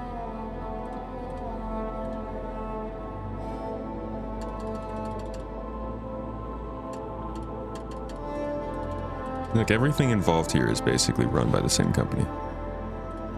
Let's see if it works like this.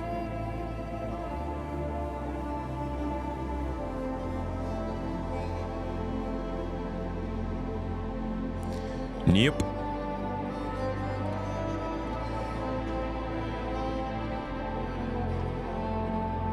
Just use a USB-C cable and call it a day. Dude, I've used so many USB-C cables, I'm out. There's so many on my desk. It's crazy. But yeah, I might just go try and grab one. Give me 1 second.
Alrighty. Let's see if this works. And it works immediately. Okay.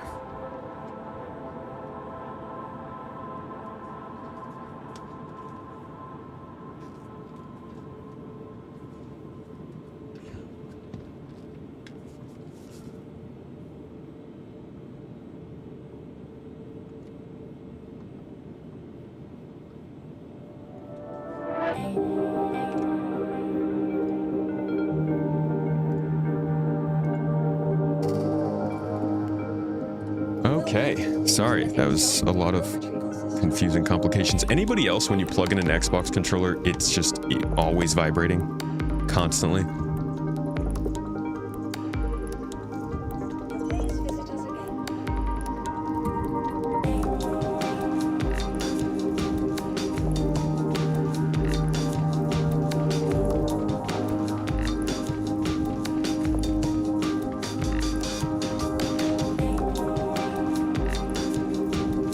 Shit off the rail into your brother last night and he loved it. And the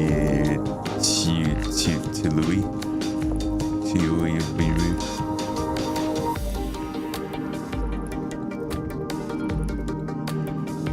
Yeah, it's only in Star Citizen I've noticed that happening. Hey Maverick, are you in game by any chance? Whoa, Zayeth! Hey, dude. Good to see you, man. How was your trip? You just use the USB-C cable and call it a day. More USB-C. Yeah, I just grabbed the one from my phone charger. I don't know what the heck happened to all the other ones here. Love to see you on YouTube, man. I hope you've been doing well. Any controller vibrates. Sorry, is the music a little bit loud right now?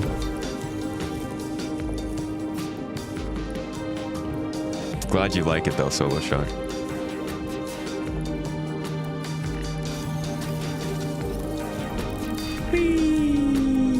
Whoa. Thought I was going a different direction. Have I seen the Steam Machine price? I haven't. They announced the price?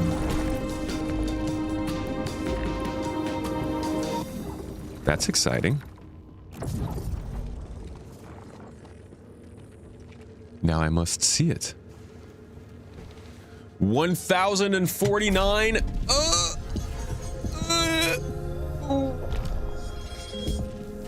Oi.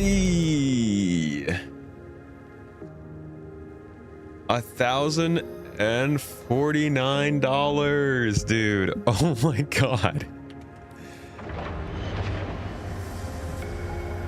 God, I bet they were like just so not wanting to reveal that price.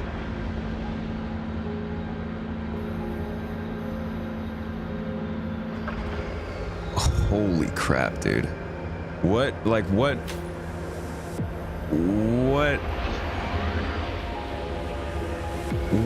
we what reality are we in exactly? Are we in the one where like the tech bros are all doing real great and the investments are all good and SpaceX had their IPO and Samsung is killing it with their RAM sales, or are we in the reality where like everyone is struggling more and more with money and there are less and less reasons for people to play video games as opposed to just, I don't know, earn a living to eat food? Not to say like they shouldn't release something because it's too expensive, just to say, did the market shift out from under this device before it made it? So I don't know, that sounds like pricing for a different kind of situation for the overall gaming world.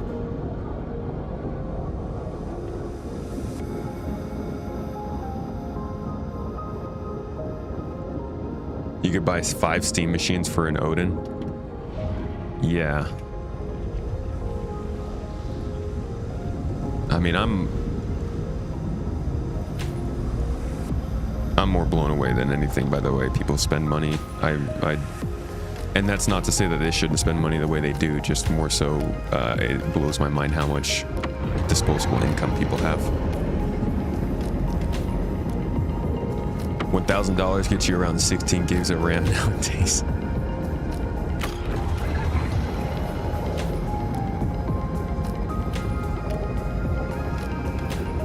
Yeah, the refueling glitch is still here.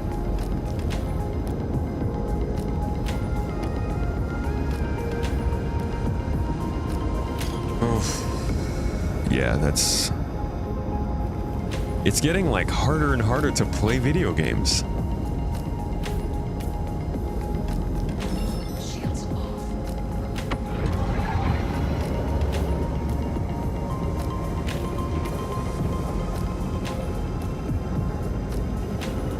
Look at your in-game HUD, press deploy armor, then go third-person cam. For the cargo armor. I just want to get somewhere pretty real quick. Please go away. Damn it.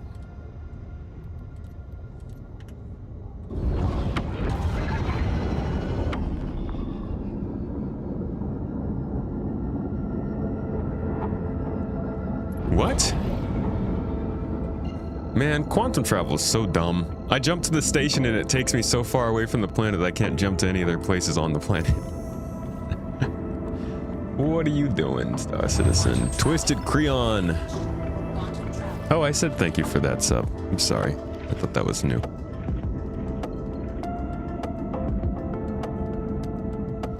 All right, I'm gonna jump around the planet real quick and set it to not crash like I would, and I will be right back.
All right.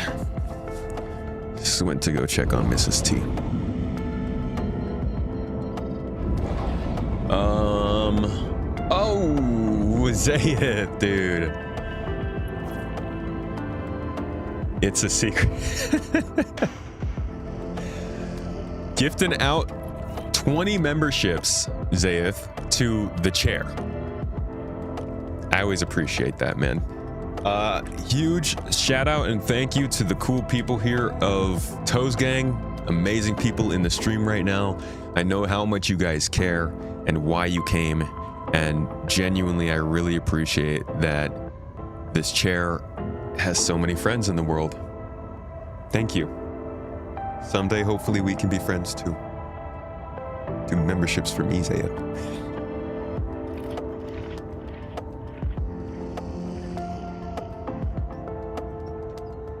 Thanks, brother. Appreciate you, man. And I hope that genuinely I hope your trip was a breath of fresh air, eye-opening, and just good times for you. Frogs are cool. Thanks for the Prime stub too. Frogs are cool. Well, I actually saw a really big frog when I was over in Georgia. It was just chilling on the driveway. I want golden hours, so let's jump to another, maybe like halfway around the planet here.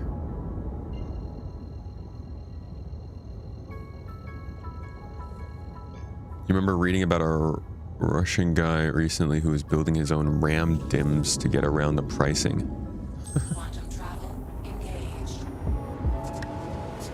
You're running SC at max settings 1440p on a PC you built 4 years ago for $1,200.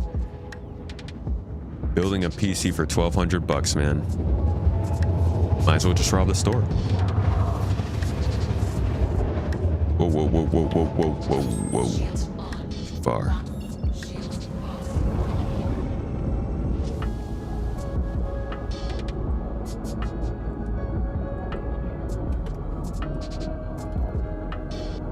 All right, we're gonna get our head tracking working in third person view, because that's gonna give us some very, very nice camera angles. Okay, shader's gonna need to load sometime soon.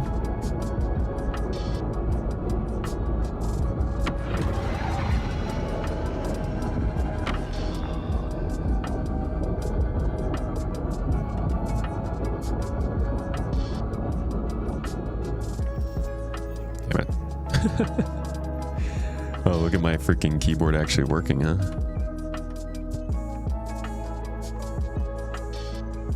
Let's see, flight.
get your real estate license and start renting out data centers for $200 per square foot.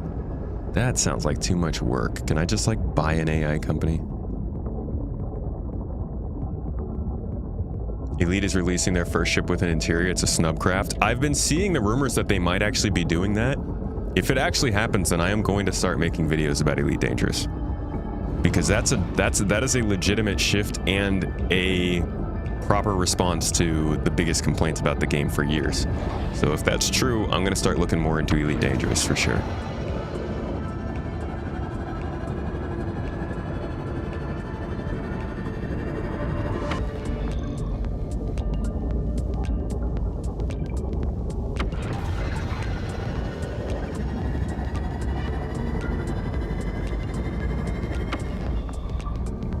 It was confirmed today. What? All right, maybe we'll cover that video today then while we're live.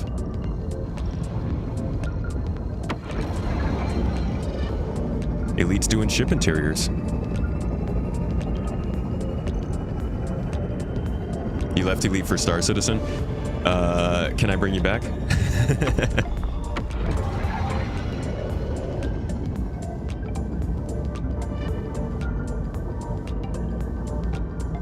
The Lynx Highliner, when did that come out?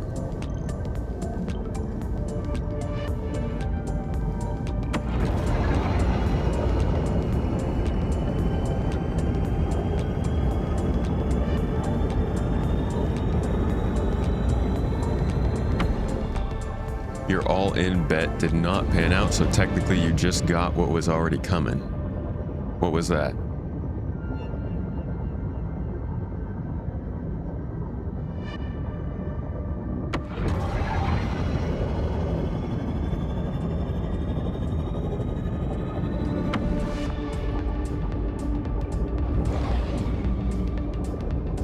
Ew, I don't see any grass down there. I thought, oh no, I thought we were headed to the grassy zone. The grassy zone. Let's turn our coolers down a little bit. There's no point in having all of this energy on coolers. Put it into thrusters. Fly for the sun.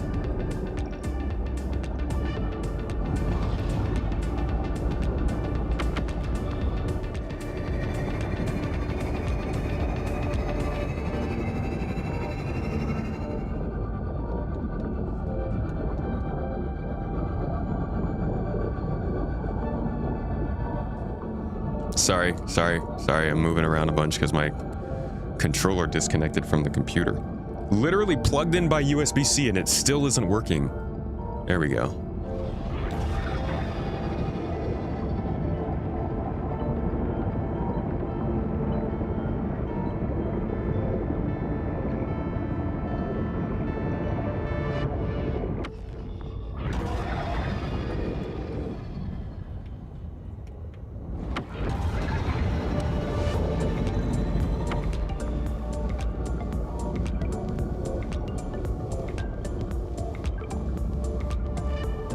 Most interesting angles you can get when you have an eye tracker is when you move the camera away from the ship, and then you can do like some interesting sort of, they're technically pan shots, but because of the way you can zoom, you can change the angle, you can make them look kind of like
If you are a noob at Elite Dangerous, where would you start? Oh boy. You know what, maybe that's the first type of freaking video I should make for Elite. Where do you even start? Outside of the galaxy, what other known ships are coming out this year? Do we know? We're only halfway through the year, maybe a lot of surprises over the next months. We got an interesting situation with ships. They just dropped... They kind of worked in waves this time. So we knew there was a huge wave of ships that were coming out. And the Raylan was kind of the last ship in that wave. So now we started over fresh. There are a few options that we are expecting. Gray's Basher, the Kruger Stingray are two ships that I think we're pretty certain are coming over the next several months. I don't know what the heck's going on with base building. It seems like they're falling behind on base building a little bit, so I don't think we're going to see like a Nomad, or not a Nomad, the Forge coming out this year. But that is a possibility. Always possible.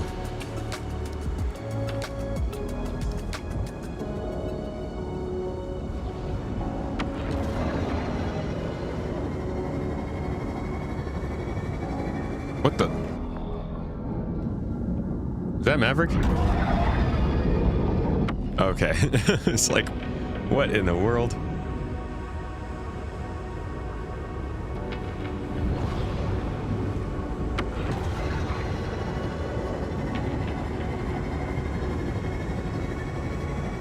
I think I want to make a video about this ship, and I want my angle for the video to be that this is not a Covenant ship.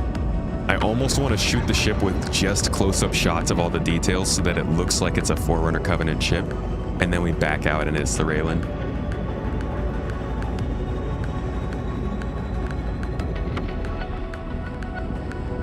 You're bullish on Loudgun's prediction on my podcast, Arastra this year. Bro, Arastra this year. That is quite the prediction. Maverick, do you know where we can find grass? Hello, sir. Good morning. How you doing?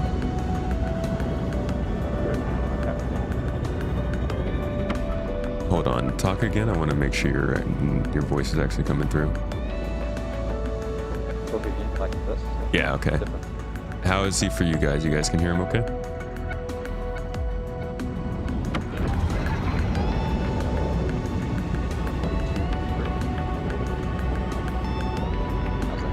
I don't know. I can barely hear you, but it's different for, like, sometimes I can barely hear things and it's blowing out chats here, so I want to make sure. I'll turn myself up in this, but I usually turn myself down because I hate the sound of my own voice. Okay, he says, yeah, they say you're very low. How's that? Is that a little bit more audible? Doing better, guys? I think you sound better to me. Yeah, okay. NT999. Okay. Yep, Zayth said you're better. Zayth, but no.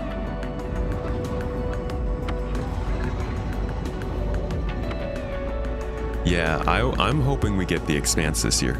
I think that would be a key addition and a good sign for the game if the Expanse came in with refining. If the Expanse and refining slip into next year, then I'm going to assume that they are really struggling on getting gameplay into the PU because they have specifically called out refining as the next thing they want to focus on for the game.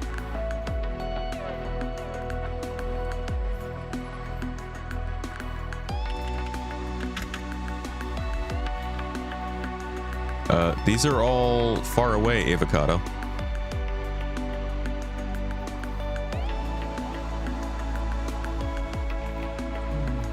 Let's see. Okay, it looks like these kinds of places will have some grass. I'm going to Astor's Clearing or whatever it's called. Yeah, Astor's Clearing. They should focus on fixing the game instead of pushing more content that crashes the game, but it's just typical CIG. I mean, they focused on fixing it instead of pushing stuff last year, and look how far that got us. I appreciate what it was, but the more they stop pushing stuff into the game, the longer the game takes. And I think they are running out of time at this point. Like, I think that the days are numbered for them in terms of just being able to continue as they've been doing. Everything changes when Squadron comes out, and we don't know how. So, I don't think we or CIG should be taking for granted that things have just been very regular. Actually, I don't think they've been taking it for granted. If we could, looking closely, we can tell that they're trying to make more money than they were 2 years ago. Us, I don't think we should take it for granted either. Obviously, we would all love for them to fix the game and make something that plays well, but we are genuinely fucked if they get the game into a working position and then they can't make money to continue developing after that. At that point, we would just get a bastardized basic version of whatever Star Citizen is supposed to be. And I think that's already happening. But I think if they decided to stop producing features, it would be a lot worse.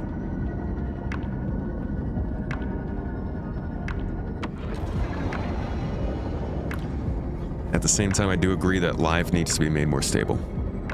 I just don't think they should sacrifice feature production for that.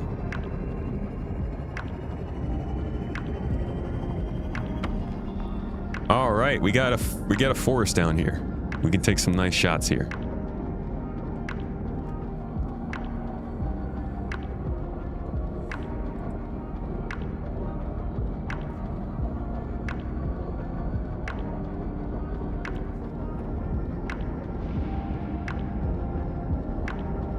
What happened to our deer skull helmets? Oh, I thought that was in the game.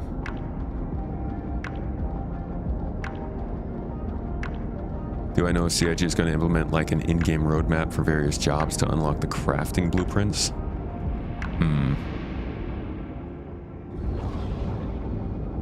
Like a way to see the crafting blueprints?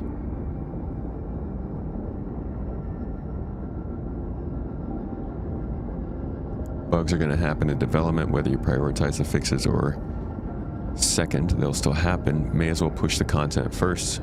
Keep people interested in activity playing. Yeah.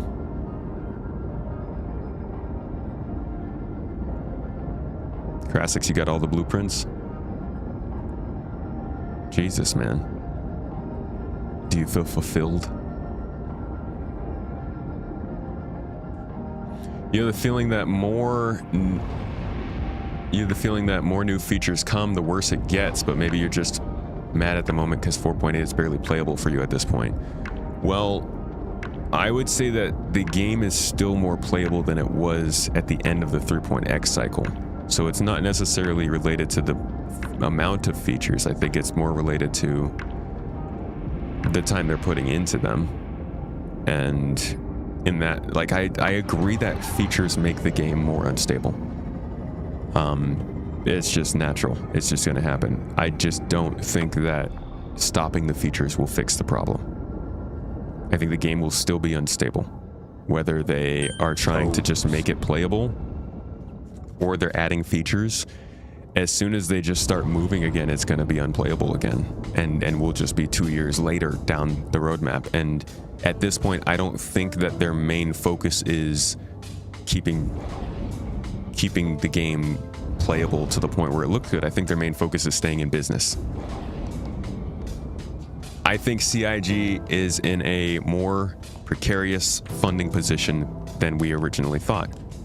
And I think that the financial report I did earlier this year was somewhat of a sign of that.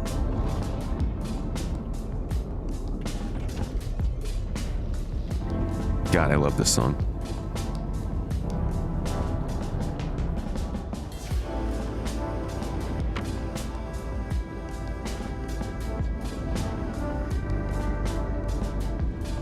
You know, I would love some snow in the background.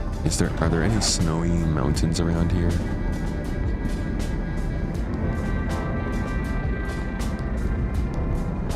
Maverick, you're on the way in here. You see any snow around these parts? Maybe up to the north of where we are now, I think. The north? Towards the sun. Towards the sun. That mountain.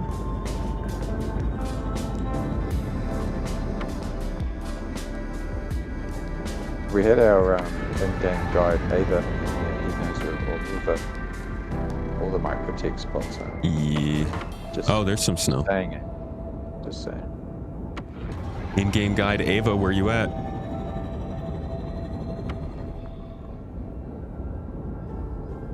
For now, they should lower the amount of players to servers to maybe 300. Backwards progress is going to be a lightning rod of bad press for them.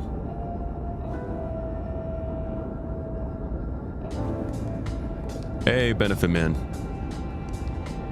Welcome back. Star Citizen has been having funding trouble for a decade. It'll be fine. I disagree. I don't think any investor has ever had a put option on CIG. If that has been true for the last decade, please inform me. But I think they are in a much different situation than they've ever been. $73 million that an investor can pull out of the game's funding by September 30th. I don't see any parallel to that in the rest of Star Citizen's development.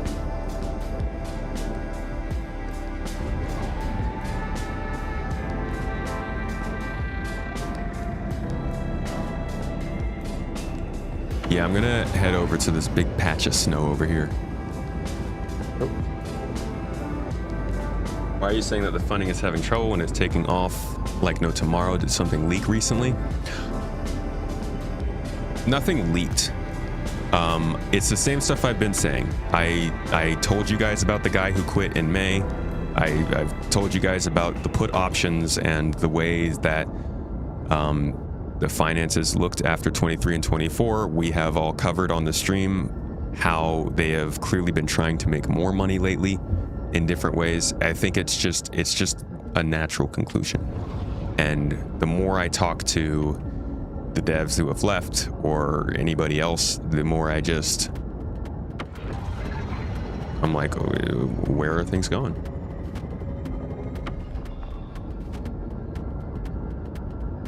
People also forget that 1 billion raised is over the course of 14 years. It's not been evenly split.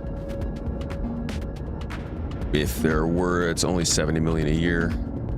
Yeah, it's not like it's made a ton of money.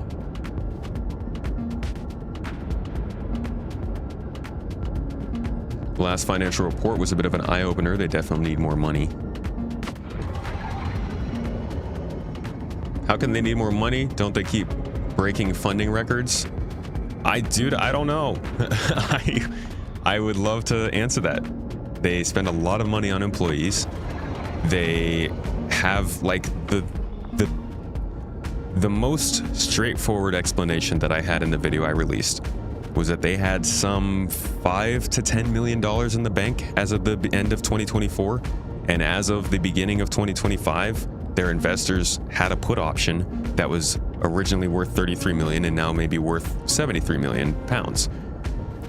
If the investors wanted that money back, CIG would have to make more money to pay it back. I'm not saying that's what's happening. I'm just saying there are ways in which they are not doing okay financially, even though they are doing incredibly well in making money.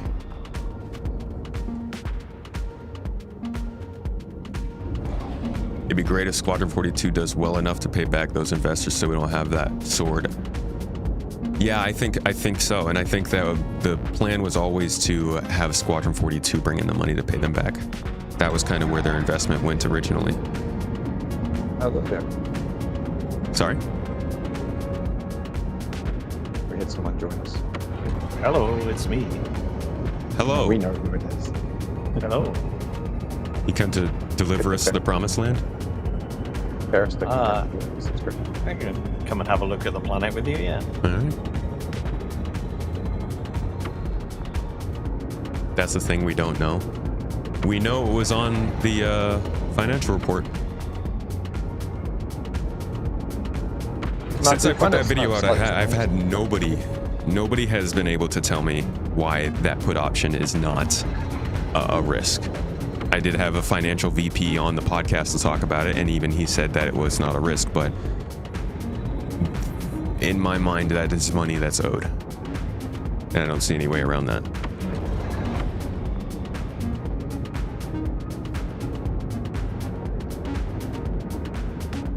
Ruben. Mr. Ruben has blessed us. He could probably tell us. News guy.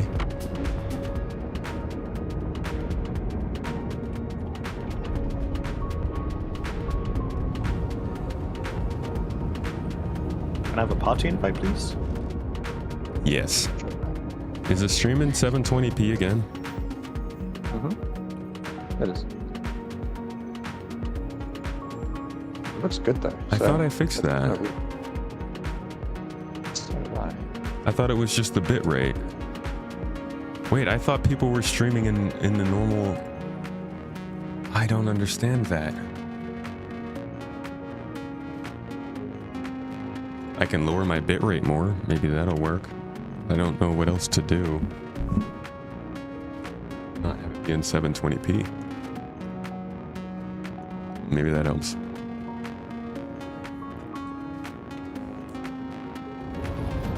All right. Let's bring her down.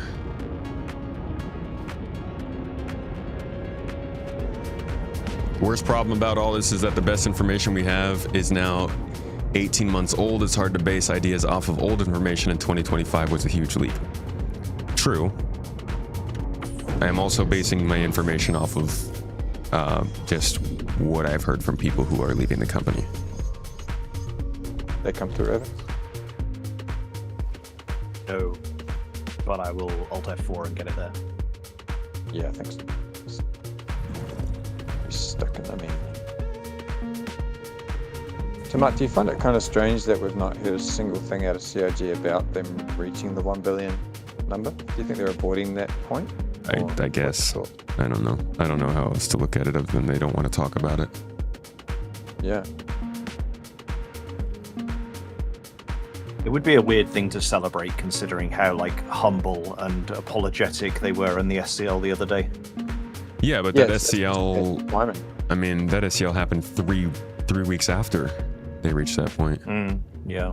They hit it at DrakeCon, so you kind of feel if they were going to bring it up, they'd bring it up and sort of let it from the chairman or something to that effect, but it's kind of just that weird radio silence just makes it seem even more strange. Yeah. Not even to address it at all. Yeah.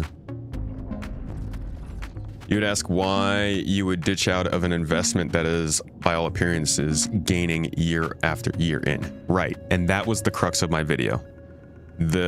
My whole thing at the end of the video was they have a put option on Squadron 42.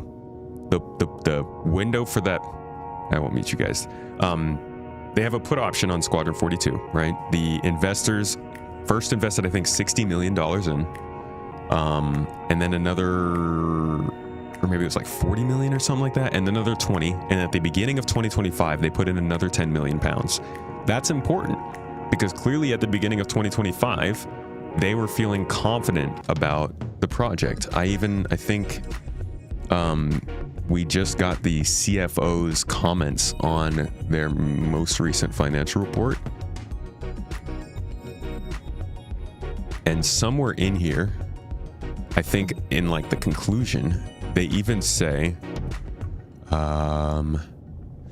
in 2024, Cloud Imperium Games continued to execute against its strategic priorities in a challenging environment. Results reflect both the discipline applied to our cost base and the reality that we remain in an intensive pre-commercial investment phase. Let's see, they talked about the stuff they added.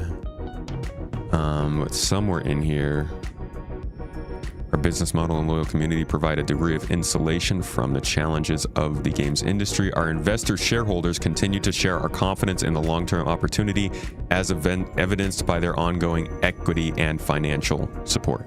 So I think that was a pretty big thing for them, that the investors doubled down in 25, but also as of the last part of my video, like, we will not know if the investors exercise this put option. They don't have to tell us. And it's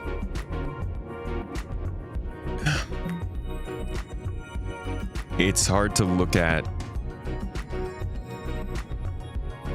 the amount of money they're trying to raise and not at least think there's a possibility that even if they don't have that put option exercised right now, they're really trying to build confidence in the project by making money. And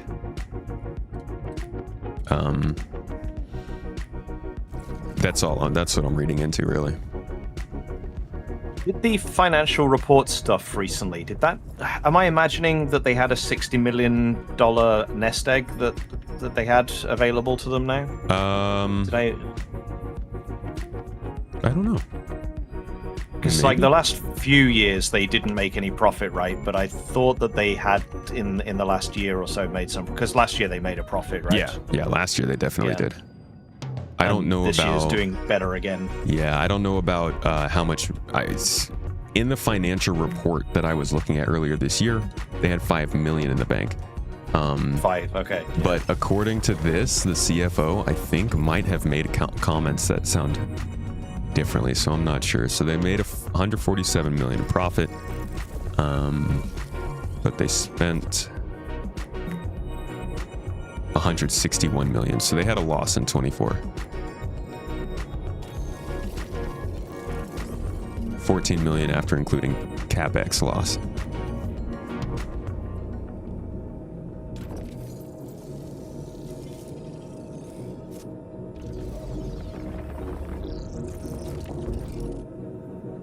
Yeah, so they lost in 2024.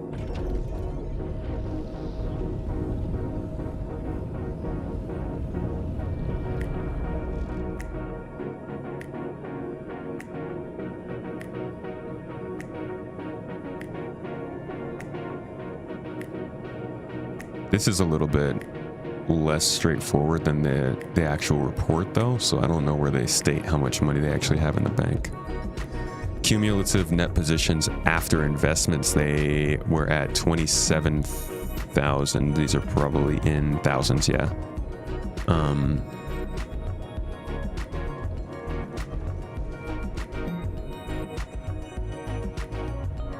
But yeah, they are on a decline.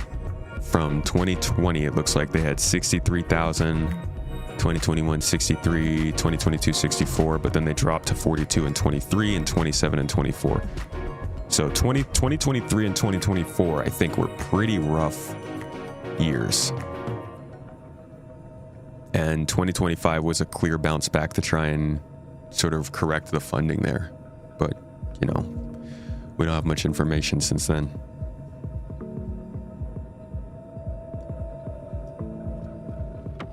Put option is basically a bet against something.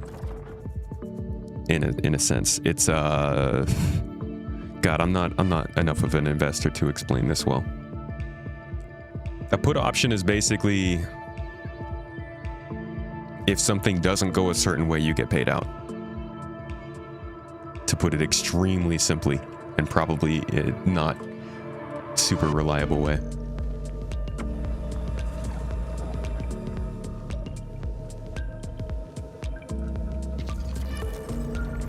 Give it as oh, hello out there. Hi. Hey, can you touch the butts and make the mounting things come close together? And, like, jump through the tube? Oh, I hadn't thought about that. Let's try. What were you saying, Maverick? You can think of a put option as an insurance policy on an asset. Okay. Yeah, Leo said that's so simple it's wrong. Yeah. A right to sell.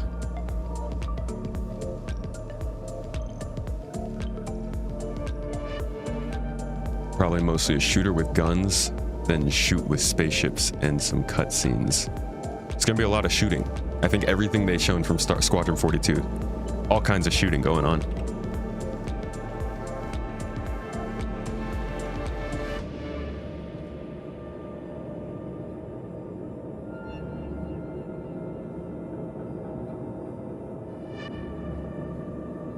Chad leaving, they said he was the only person who knew how to do the freight elevators working correctly.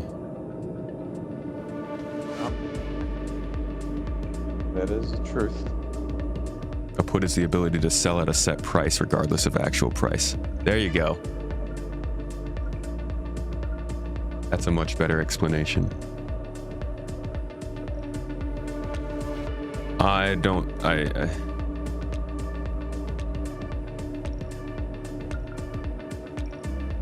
You have a time frame you can liquidate the shares effectively. That's the key. Right now, their put option exercisable window, kind of shifting a little bit over there. The put option exercisable window opened on January 1st of this year and closes on September 30th of this year. It does not open again until 2029. So, I'm not in their head. I don't know what they're thinking, but I'm sure they've got a lot of stuff, a lot of calculus going on throughout this year. Ooh, this is a nice shot. I could record this.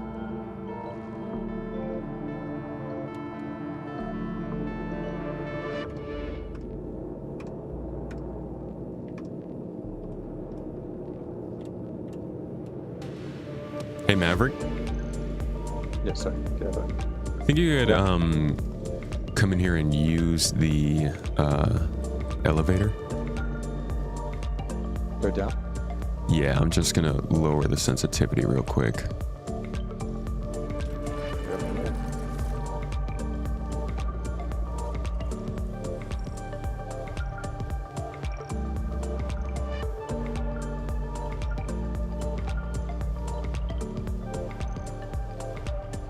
All right, can you, when I say go, can you come back up to this floor? All right. 3, 2, 1, go.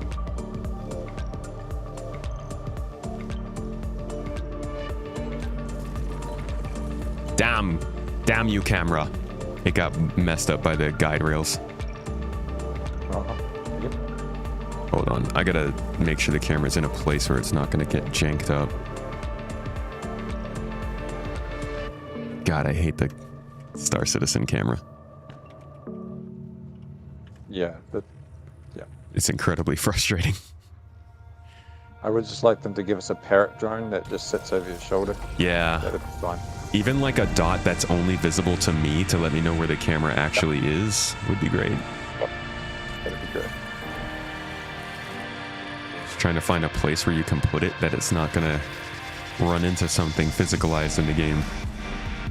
Yeah, I find I always have to push it right out in front of my character, but the problem is because it beams from about a meter behind the character player, as soon as you step in front of something, it goes, oh no, you want me behind this beam? Yeah. All the fun like that.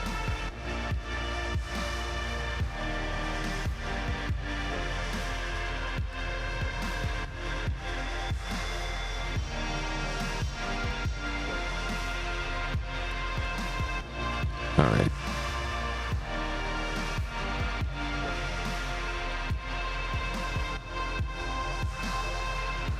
Okay, I think this works. Okay. All right, ready? 3, 2, 1, go.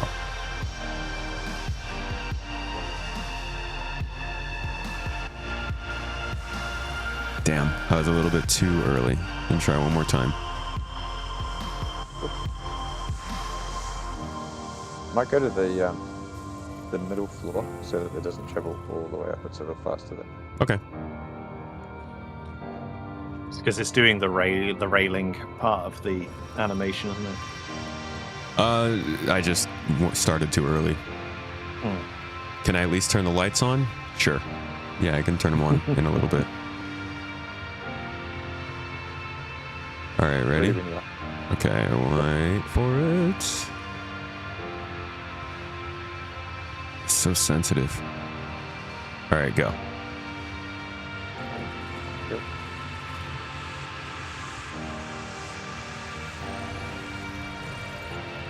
Whew, just in time. How long is Ava going to be the birthday guy? I don't know. I don't know who set that. I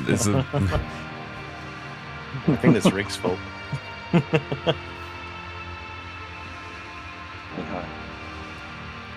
What? What? Oh yeah, you can. There's no floor there. You just fall straight down. Oh my gosh. Yeah. It's a no-show issue. That's cool. Wait, that means you could probably get some really cool camera angles from down here.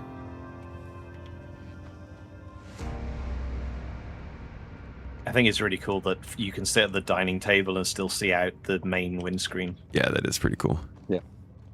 There's some good windows on this ship, I must admit. Like out on the other, what's the other thing called? The Tylenol or whatever it is. Tylenol, yeah. Yeah. That's got Absolutely. like windows out by the that thing. It's got windows out by the turrets, so you can sort of, you know, as you're going to them, they're not just walking through an endless tunnel. This one does too. Feel like oh, does it? Oh, cool. Oh yeah, this is gonna look sick. But I thought this wasn't a variant. Just Game said it's been a month now. I think he's a little sick of your shit.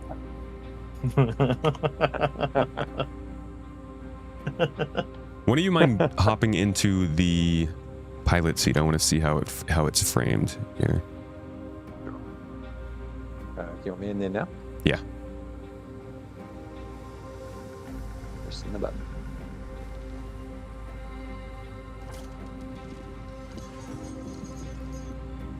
It's so forerun on this thing. Oh my god, that was sick. That was framed so perfectly. Wow. You were recording it though, right? Yes. No, well done, sir. Well done. Really alien, isn't it? It's totally forerunner, dude. Like it's yeah. I don't know. I've not played any other game that sort of replicates that as much as this. Hold on a Do second. 2 at a time. Wait. Can you guys not hear me? Yeah, I can hear. Yeah. No, I meant chat. Oh. No, they don't matter. Oh, no, it was just Classics browser. All right, yeah, let's do 2 at a time. I just want to make sure I get the right. Yeah, it'll probably look pretty cool like this. We could do a. All right, I'll tell you. And the in front of it, so that you've got the same distance away from the chair, so we both animate at the same speed. So I am facing directly at the chair, and I'm touching the chair, so that I'm pretty much standing on it almost. Okay. And on your count, Tomat. All right, let me. Hold on, just moving my camera a bit.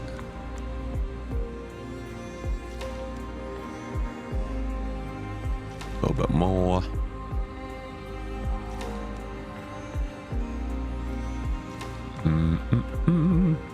Gotta send to that. Send to that. All right. Ready? Yeah. 3, 2, 1, go.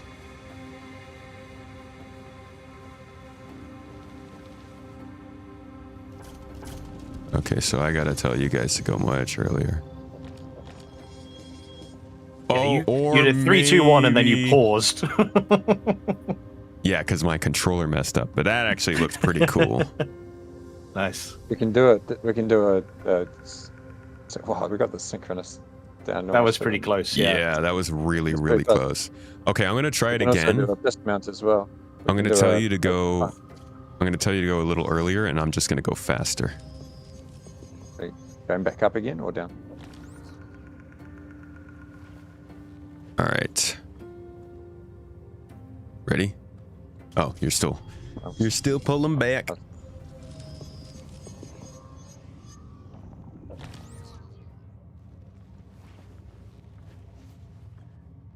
All right, ready? I'm ready. 3, 2, 1, go.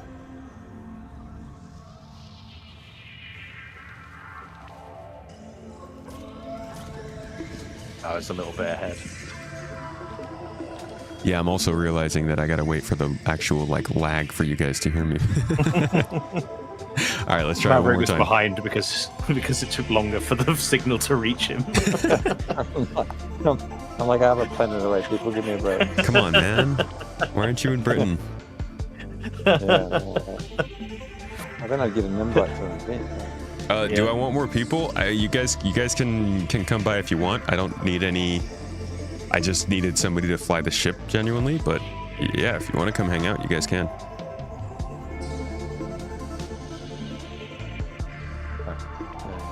More Raylands, the better, I guess. Ready? Ready. All right. 3, 2, 1, go.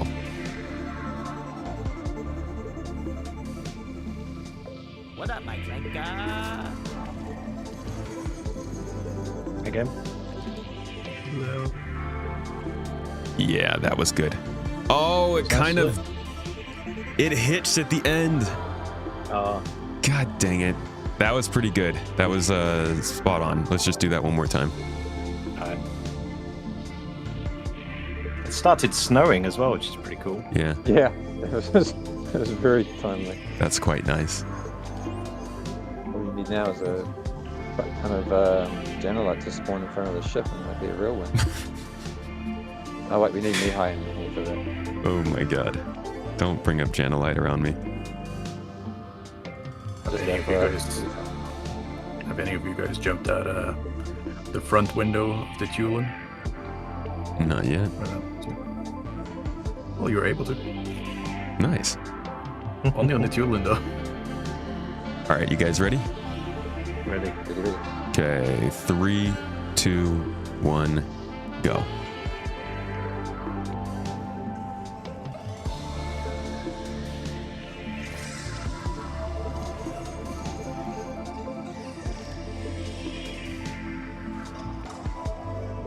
Beautiful. I'm not directly centered, but honestly, I don't care. Damn it, I do care. We got to do it again. I'm sorry. Okay. I tried to deny it, but it sounded wrong even coming out of my mouth. All that phrasing's wrong, so just stop.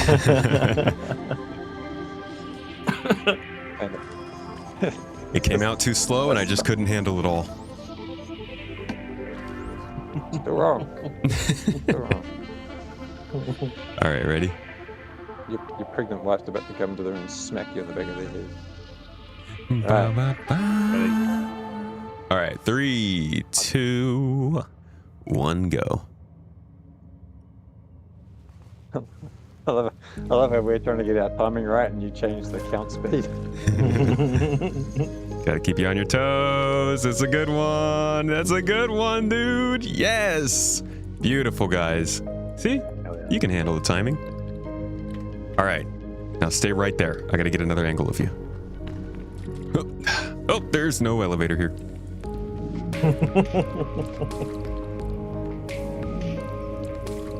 Oh. Anybody know what happens if you're below the elevator when it comes downstairs? Oh, you just glitch through it. Oh. I don't know if you want the alternative, to be fair. It comes through pretty quick. All right, now Like that scene I at want the to end of get... Mission Impossible. Yeah. Gonna get... You guys can come back now. We're gonna do the same shot, but from up here.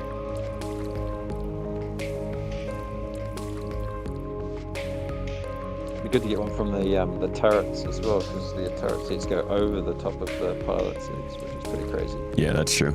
That's actually something we can do when a couple other folks get here. All right, interior lights. We'll turn them on. I think they are. I'm being told they're still not. That's the one. The ceiling light opens up when you walk into the room.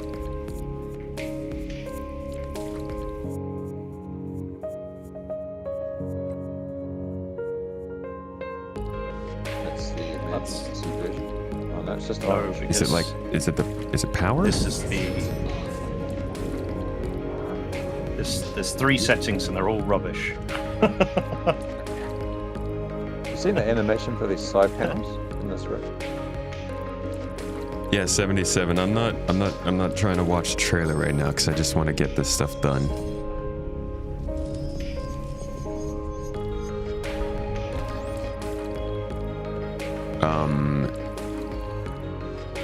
Is there like door switches that we need to be? The control is here on the door in the bridge. Oh, he's still talking about the next room. Ah. Like out there.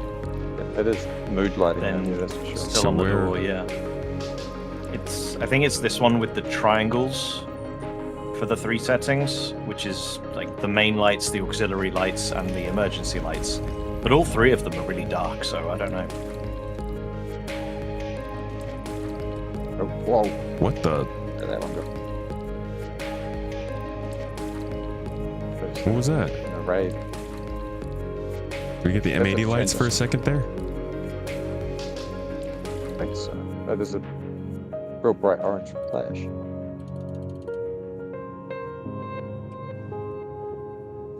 Okay, there we go.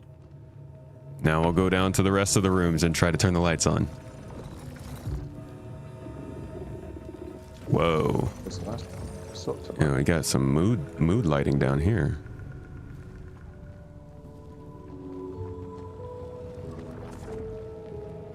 Which triangle bit was it for that setting? I think it was the bottom left one. Okay. Or maybe it was the top one. Or maybe it was the bottom right one. It was one of those. Helpful. Yeah. One of the 3. One of the Turn on. Lights on. Oh, it's bottom right. I'm being told it's bottom left. Who's lying to me? Okay, that has an emergency sign on it. This is an unfilled shape. This is a filled shape. So I guess it's that bottom right one. I'm finding bottom right is working Aha! for me to get the light on, yeah. Yeah, that worked. Okay. Do we now have a fully lit room? Ship? Are we lit, fam? That sounded natural, right? 6-7. Oh, God. That's like 3 years ahead, Grandpa. Roku Nana. What even is... What? That's 6-7 in Japanese. Oh. Man.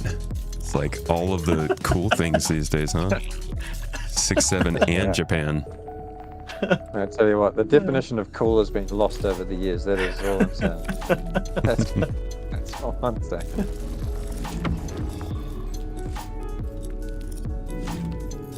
Hit bottom right, then bottom left.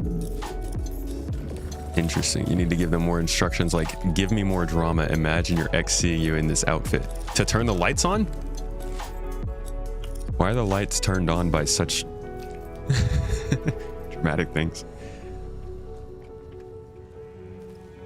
So you guys can fly the ship around if you want. I mean, you could take your own ship, Maverick. You could fly this one. I'm going to get some interior shots here. I quickly have a question about the elevator here. If you could come and stand over next to me. Okay. Ow. This is how you die to him. I tripped. He hasn't got a box, so he's going to murder you with the elevator. No. What's up? If you just come and stand on the glass over here. This seems like the kind of thing that I get told before I die. It's just that's it, just there. Let's just stand there on the elevator, yeah. And now I'm gonna go up one, and then you're gonna bye. What? There's a trap door there. It's ridiculous, right? Like, at what point in a multi-person ship is there not going to be someone standing on that piece of the glass? Why? Because it's part of the elevator. It's so stupid. Wait, what? You have to come up and see it from the top. Come and see it from the top. Hold on, go to the top floor. Does the top floor have that? I think so. Here, look, I'll stand on the elevator. Inside the railing as well. You can watch the railing come up when you press the button. Yeah. Why? It doesn't make sense. Yeah, it basically deletes that section of the floor, puts it underneath the existing floor that you're standing on, and then zips up. Is it because they couldn't come up with a reason for the space on these decks to not have something here?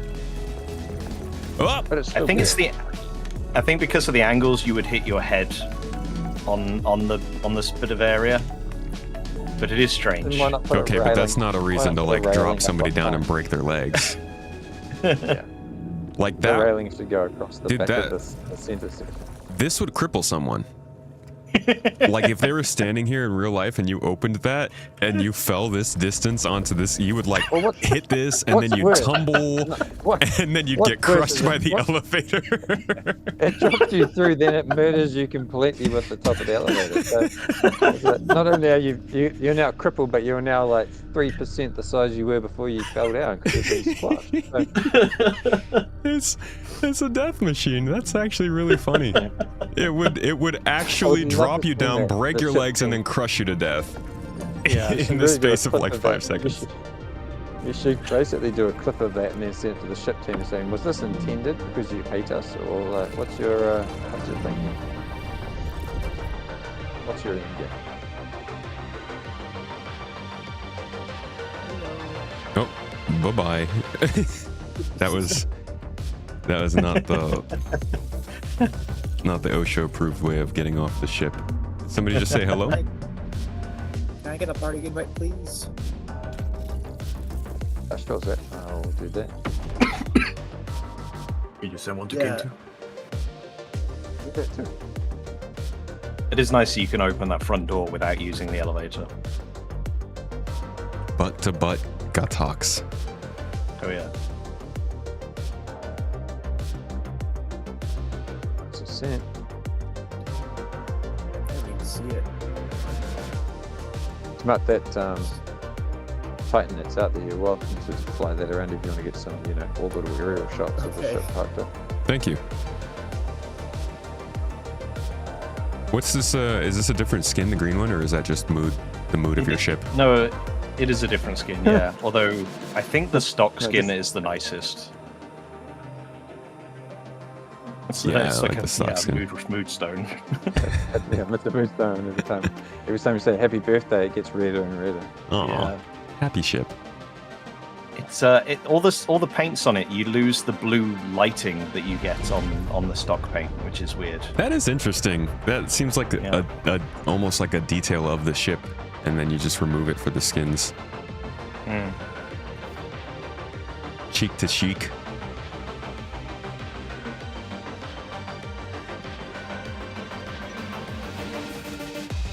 Probably another alien reference there, but I'm not going to push that. No, that's what somebody who's describing the railing says. He-Wolf. Yeah.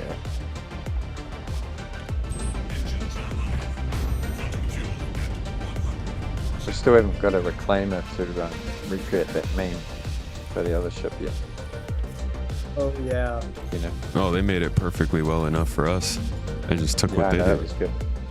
Yeah, high No, definition. you know what you should do? You should fill the bay with a bunch of size 10 bombs. And then do the reclaiming thing.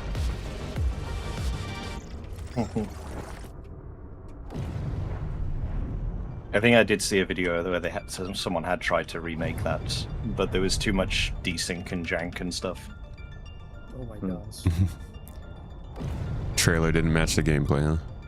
No, well, yeah, exactly.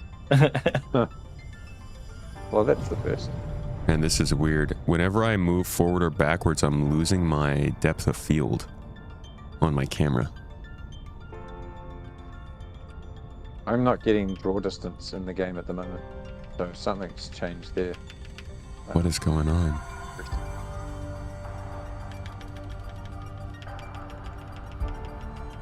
Yeah, I'm not getting nearly as much depth of field as I normally would.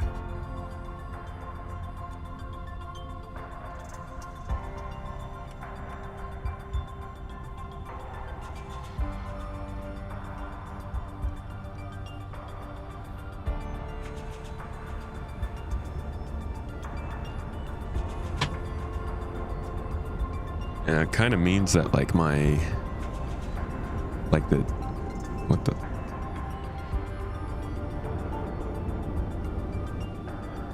what is going on, man?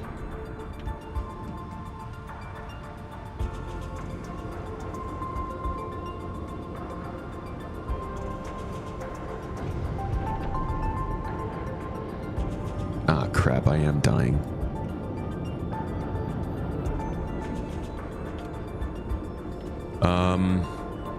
My controllers are all messed up.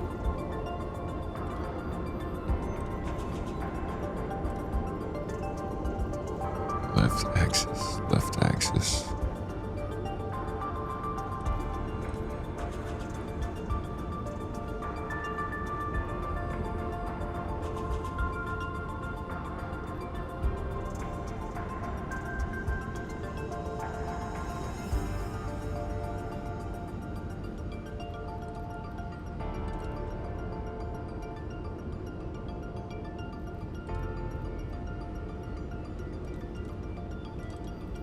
Yeah, my gamepad controls are all messed up.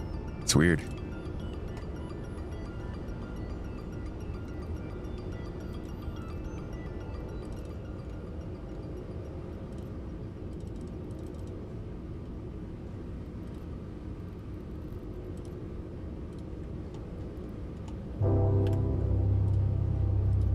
Yeah, we can find some flat ground.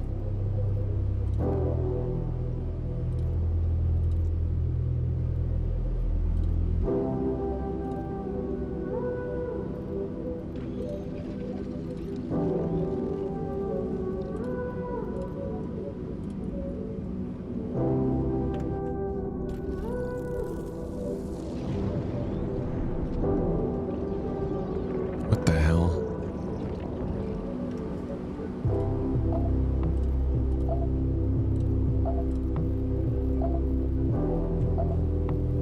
Drop. Oh yeah, that bit is level there. Yeah, nice. Can I grab a party invite? Moment, please. Ava, I might make you part of it because I have to check out soon to go prep to head into the office. So.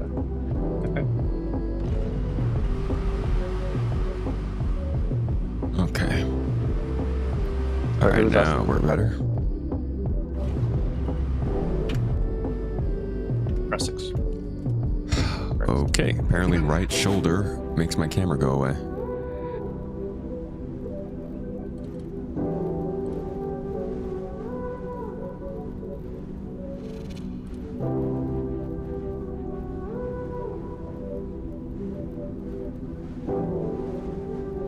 Raylan, should I check out? There's 3 of them here.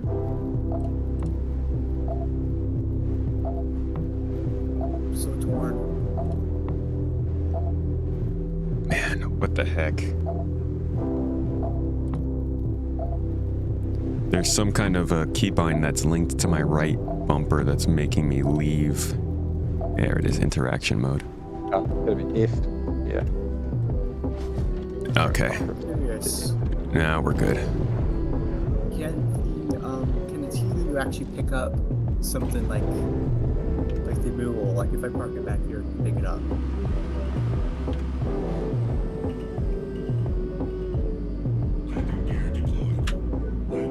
Say again, Sats?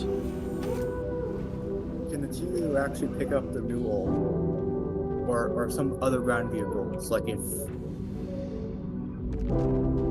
does the tractor beam have enough distance to? I don't know if I don't think the Thule has a tractor beam on it, does it? I thought it did in the back center.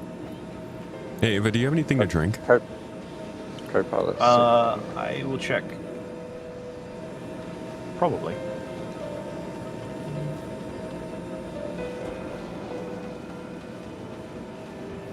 Not one for not a tractor beam to actually take it inside of it, I believe. In that mule? Yes. Yeah. Yeah, it's that. Is that This your week in Star Citizen dropped. It's weak. Not unexpected. Alien Week just passed. SCL just happened. I was thinking this was going to be a slow week.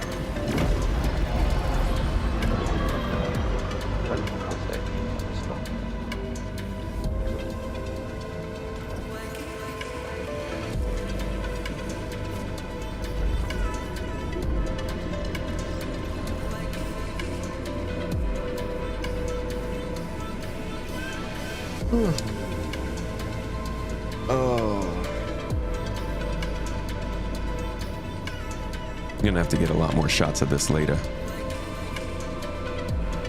Oops. Yeah. I just couldn't get as many as I wanted today. And I gotta get going soon.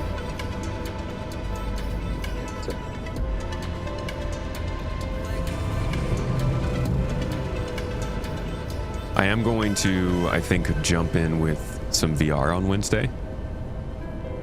Nice. So I've been wanting to do another VR stream, especially since I upgraded the computer, just to see how it looks. You want to do a quick third person with the three of them flying next to each other across the ground here? Yeah, definitely. Yeah? Just trying to get my helmet off here. Coming with a fourth. Nice. Drink the drink. Okay, fine.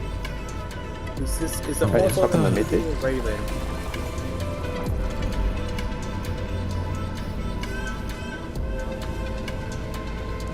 You know, I don't think that helped me. The finest juices Microtech have to offer. Ah, No there we go. hydration. There we go. Get it now? Yeah. Alright. So the problem was I do. based on the camera was that the bottle was empty, bro. It was going through my eye. Yeah. You're feeding it to the wrong orifice. Oh, sorry, I'm not trying to litter. It's fine. No.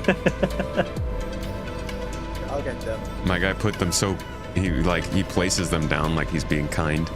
Here you go. A little bit of trash for you.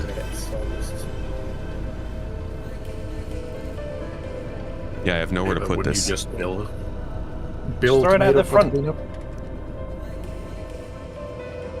let the wildlife eat it. That'd be fun. All right, I'll go hop in the camera ship. Okay. We'll get some flying shots.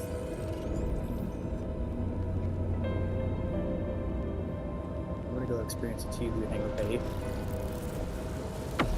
So I'm Okay. on for that. Run, run, run. You'll survive.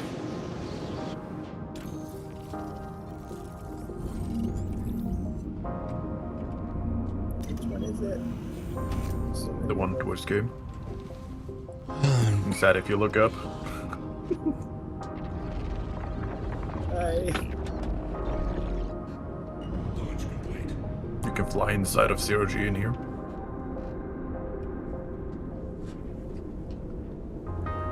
I need to try tractoring the mural up there. What the hell is up with my camera? Either my camera is not facing the front of this ship. Wow, it was not at all. It's like, why? Rookie mistake. It was making my roll was like spinning me, and I'm like, or not spinning me, but like roll was tipping me backwards, which didn't make sense. Huh, that's weird, because that's actually how I left the camera set up when I got out of the ship. But there's no way that the third-person camera transfers between people. Yeah, there's a tractor beam on the T-Leo. Ouch, there we go. There's a tractor beam on here, look, right there.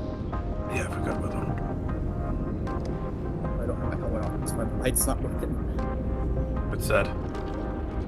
Look behind you. Yeah. I'm surprised it works in atmosphere.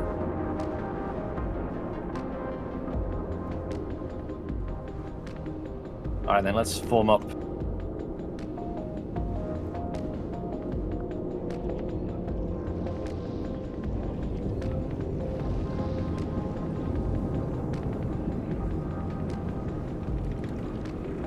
Set our flight speed to the top of the green, whatever the hell that's going to be, about 70, maybe 67. Yeah, I can get 68 easily with the mouse wheel. Yep, that's what I've got, 68. Let's do that. Okay. Go to your left-hand side later. Is someone still got their landing gear down? That's the Tululi. Tululi. Can you there? My landing gear down? Oh no, it's yes, yours is as well, Tomato. Thank you. Game, are you with us? Yes, I'm getting into the pilot seat. Okay, cool. Oh, this is all 3 paints on these railings as well. Oh, not all 3, because there's a white one, my bad. It's 3 different paints. So weird when you're grouped up like this, that when you're in third person, if someone next to you moves, it makes it think that you're drifting. Yeah. It's very disorienting. Alright, so... This is so weird. What's your approximate altitude?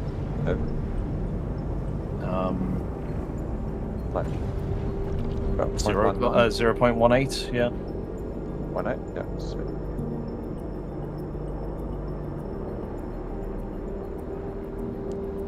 I've got a heading of 123 at the minute at about the same. Tell you what, as well, while the 3 of us are here, on go, 3, 2, 1, go, we'll all put our landing gear in, yeah? Okay. In or out? Right. We'll press the button that changes the state. Okay. Ready? Actually, yeah, game's on site as well, so on go. 3, 2, 1, go.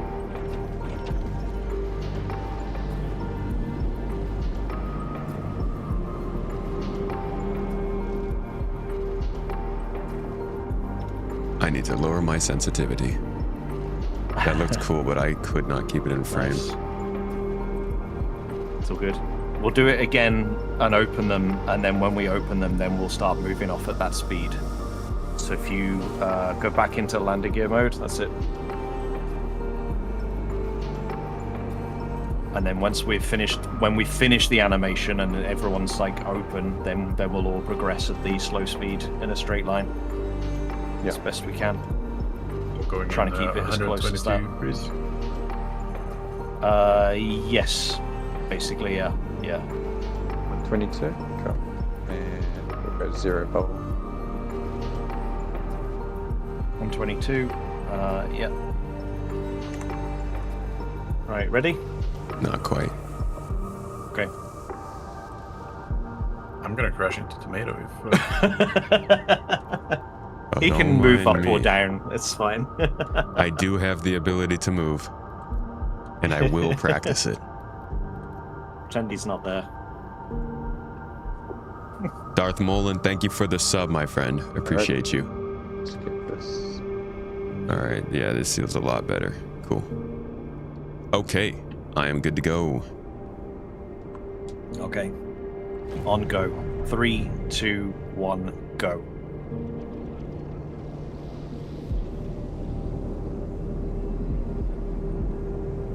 Waiting for the animation. And fly.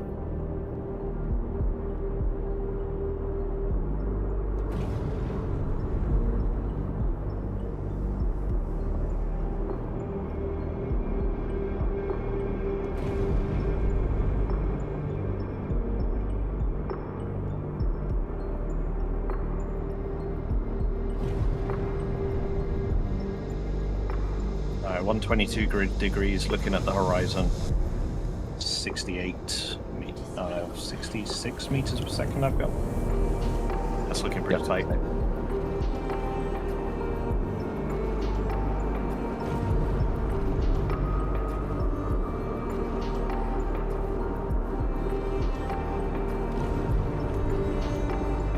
See if I can uncouple.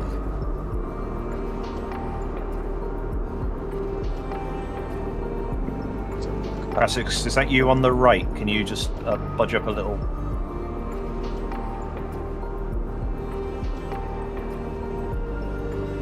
Nice.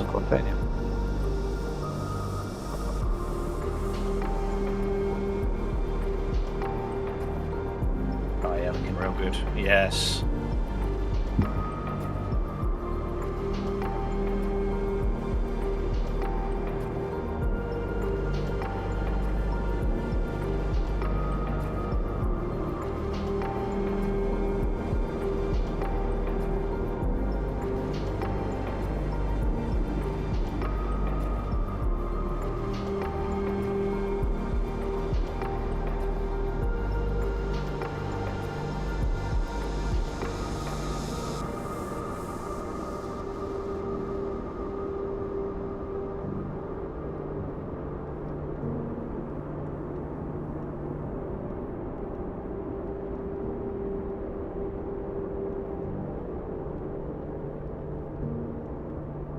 Yeah, the turrets really impact the silhouette of the ship.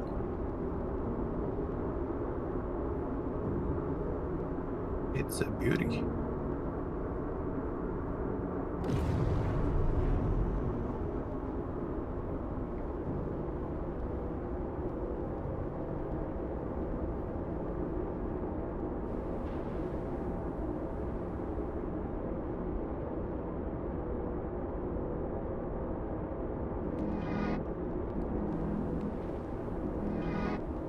What do you say we take a turn up into space and get some space trails of you guys flying around?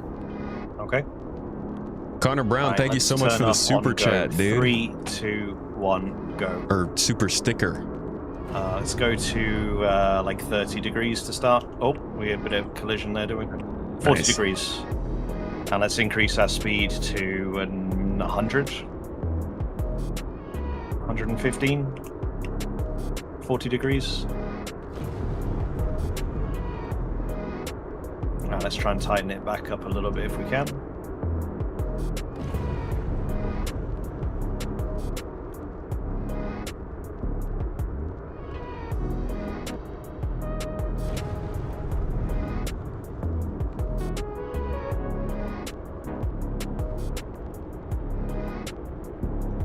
Alright, let's go nav mode and then full boost. Let's get some trails. Stay at the 45 degrees incline. Boost when ready. Boost, baby, boost. Yeah, I should make sure I can keep up.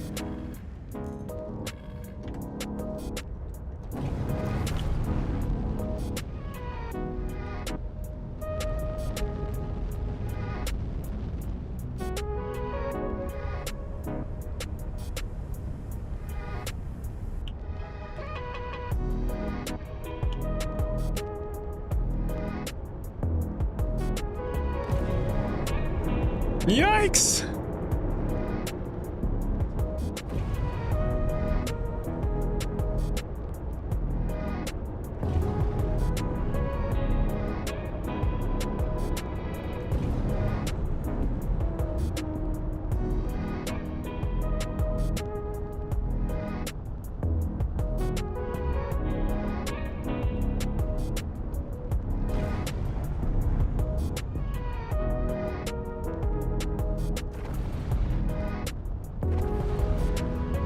You're still floating in the back. I just saw it on the stream of Tomato and be like, wait, why do I see your stack in the middle of my Human hair? back there. Yep. I would make good content.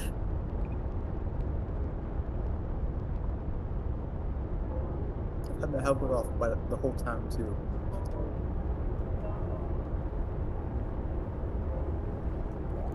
Ava, this is you I'm right in front of, right? It is, yeah. Alright. Doing 1,000 meters a second and you're just hovering in front of me. Nobody else is able to catch up either. No. Because I'm in space now. Yeah, once you guys were at Mo, we just gapped it. Okay, I'm gonna come to. I'm gonna slow down then. I don't think the TV was even faster. Should we jump to the space station and do a bit of a flyby past the space station with that as a backdrop? Yeah. Yeah.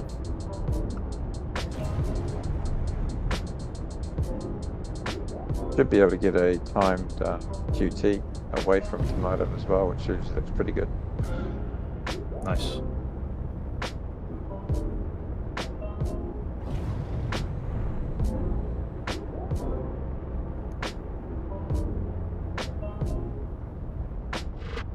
What ship should be the O for tic-tac-toe? Whoa! I almost saw that, oh my gosh. Yeah, somebody's speeding.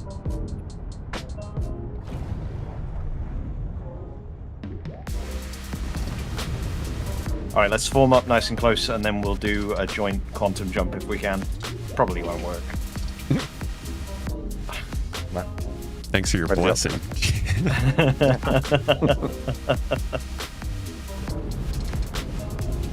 That's funny.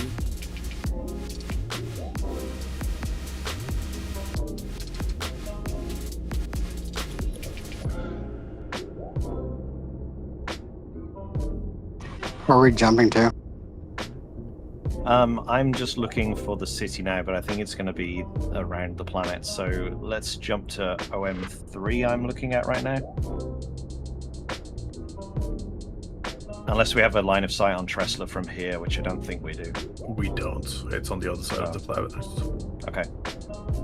Yeah, let's get nice and close and then point to OM3 then.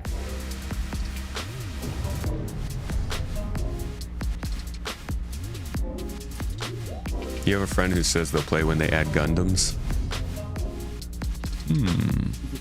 I mean, the cockpit of the Raylan looks kind of like a Jaeger. Say, it looks like some sort of mech thing. Yeah. I hear the Pacific Rim theme music whenever I look at it. That was a really bad version of it. I hear Thor voice more dangerous when I see it.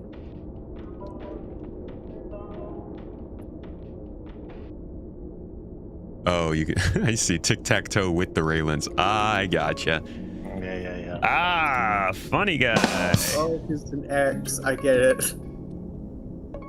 Alright. Ready for the jump? Everybody's spooled. Wait, I only see 3. Oh. I guess the only...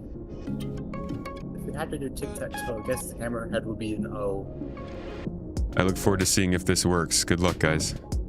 I'm ready when you are. It's not gonna work for me. It's not going to work for any of us, no. Right, Nice. I'm going to go for a jump now then and see if it drags you. Got 2 of you. Cool. Alright, everybody else jump then if you can. So wait for the respawn. Nope. Can't do it. No, George goes on me.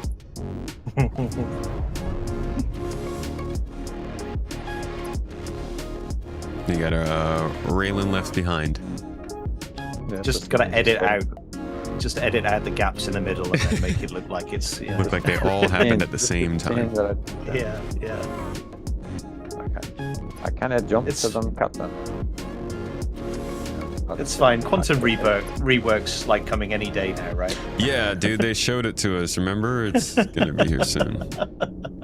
Yeah, quantum bubble works and everything. There you go. Yay, magic. It's so unceremonious. You just kind of disappear.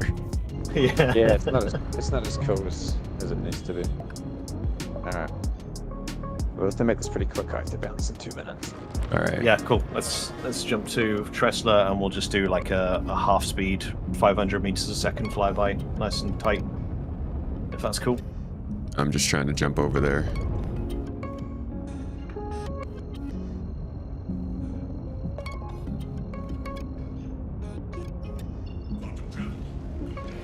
All right, not letting me quantum jump. That's always good. Raylan's just do the jump as soon as you can. Try and get in a more photogenic position to the station.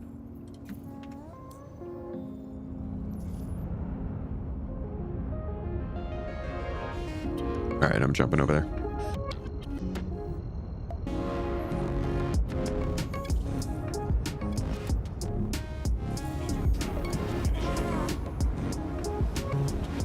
We stop at about 10 kilometers to the far end, so the pointy end of the station, and if tomatoes at the other end, we can probably get it that way. Because the sun's on the wrong side of it. Good news is, I haven't actually tried to play the game much today, but so far, nothing seems to be breaking drastically. So that's, that's nice. Wait, are we near Port Tressler right now? Yeah. Yes. That's the plan, That's weird, because I just opened my inventory and I could actually pick up some from Port Tressler. Hacker. Yeah, like I just got a box. I Get had him. in Port Tressler. He's in the mainframe. Yeah. The good old days. All right, I am almost to you guys. Although I see Maverick flying off into the distance. But you're not going to do the sun and the planet the other side? Okay, so sorry, I just thought you want the planet on the other side. No, I don't know where you guys are. I'm just seeing you from a distance. Oh, I see. Yeah, okay. Because if the sun's on the other side of us, all he gets is dumping ships. Yeah, so Tomato, if you go to where we were forming up, and then we'll go to the other side. Okay. And then come back. Mav, turn around again. You were right. That's fine. I'll just work. My first day.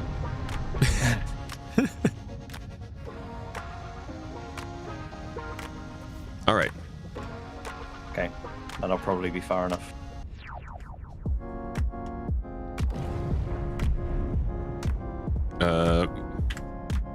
Maverick, you're still pretty far away from them. So I'm just turning around. Oh, you're momentum is a thing. Drifting. My bad, Mav. Sorry. It's fine. You're running at 16%.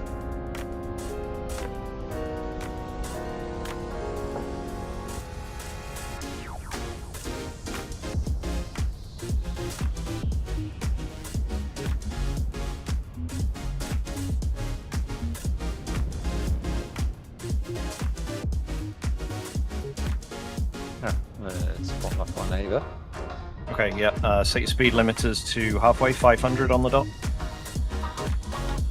SCM? Nav. Nav it is. How far are you guys gonna go from the station? I've got a pretty low field of view, so if you could keep a little bit of a distance, it would look a lot better. Distance away from the station? Yeah, basically like from where you guys are, just make sure to keep your distance from the station, I guess. Okay, so where you are, if we passed like about halfway between where you are and the station, that would be good, would it? Yeah, that'd be fine. Half, I'm gonna be half the distance. Cool. Yeah, I'll also be moving, so you just keep going on your path. Yeah. So if we all aim now in like a line between halfway between Tomato and where the pointy top bit meets the ring, does that make sense to everybody? Yep. No, it does not. Sorry. No. Can you see Calliope? The jump point for Calliope. Yeah. Basically. Calliope. Yes, okay, let's do that then, yeah. Yeah. Cool. I'm just going to aim towards Calliope. That gives us a trajectory. And then what speed, sir?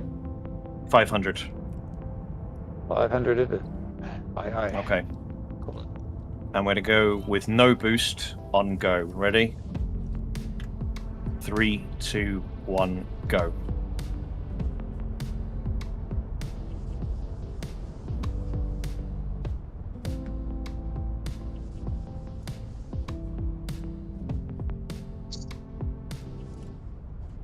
Cool.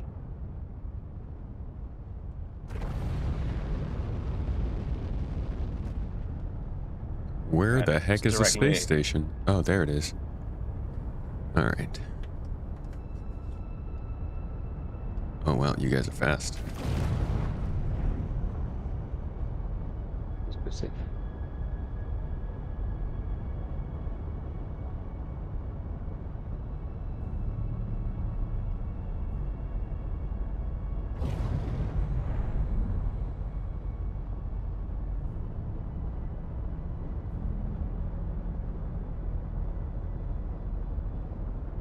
Everybody's pulled up to Calliope.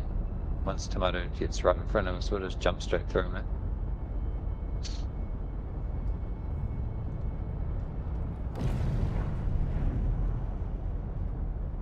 Then I really need to log. Keep going, keep going.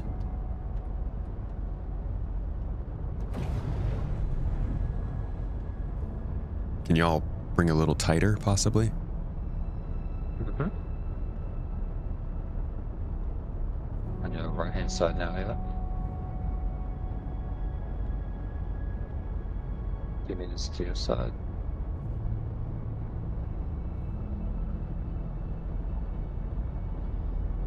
Alright, let's bring the speed down then so we can get a bit closer, easier.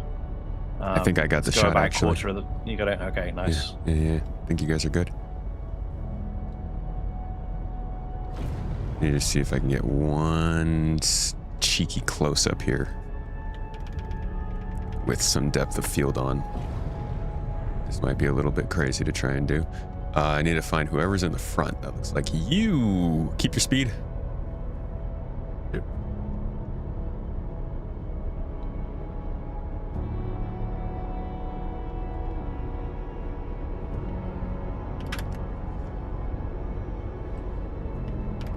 He's flying sideways as well, so it looks different.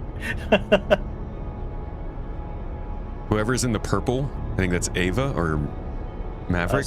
On your left is Maverick. Okay, could you come up just a little bit? Oh, you fell behind.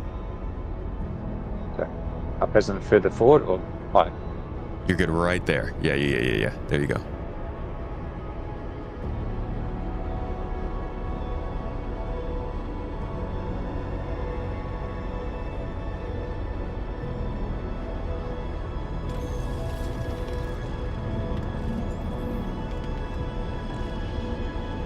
Game holds.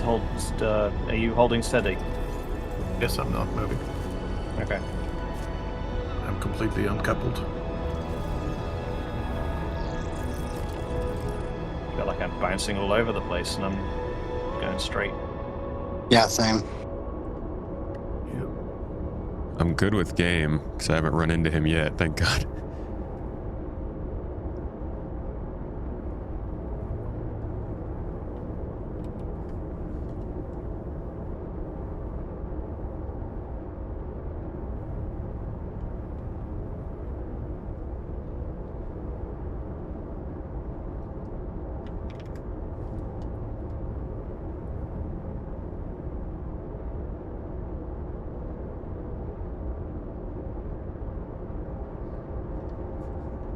Honestly, I think I got enough shots of this stuff so far.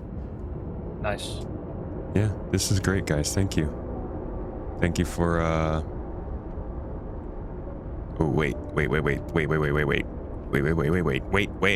This looks great.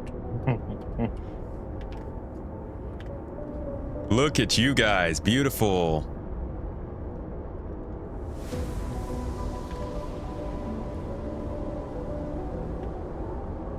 Everybody's uncoupled. Let's do a little bit of, boosting. Bigger blooms.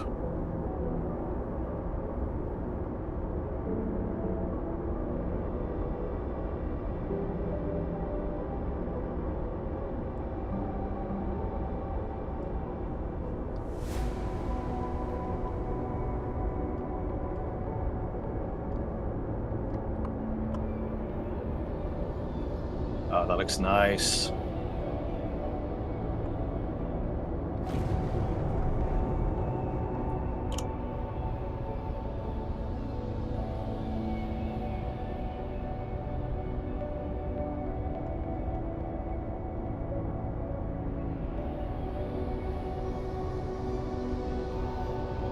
One more boost. Beautiful.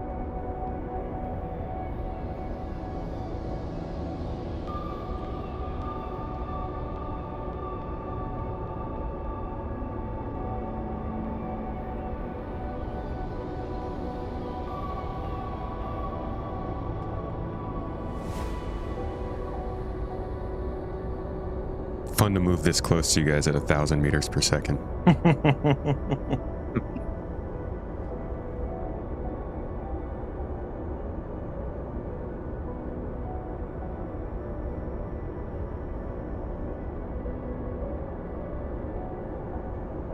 All right, guys. I think we can call it here. Awesome. Thanks so much for the help. And Maverick, I know you stayed a little bit longer than you needed to. Appreciate it. And it's on front. I will catch up with you guys as soon as I can. All right. Cheers, Mav. Catch you later, dude. The ship might accidentally disappear. No problem. I'll claim it.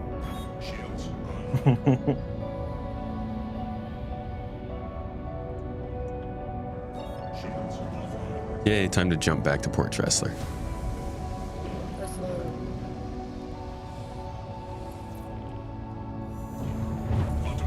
Alrighty, y'all. That is it for today. I just wanted to do a little bit more filming there.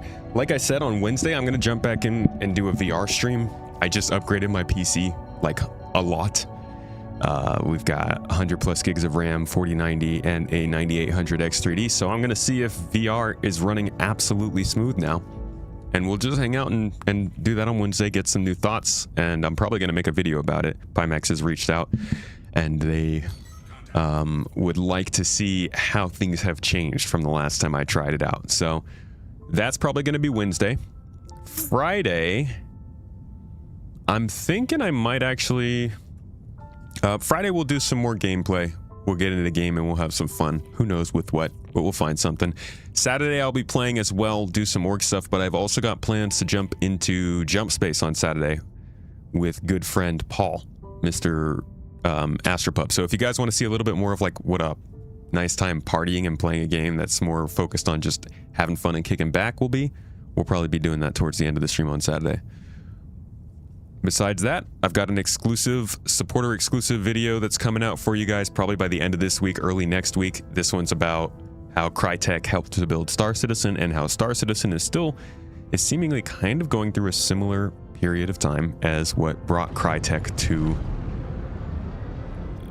their knees, for lack of a better word.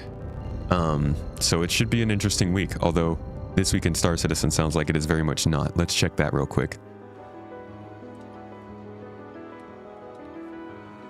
Just so we know we did.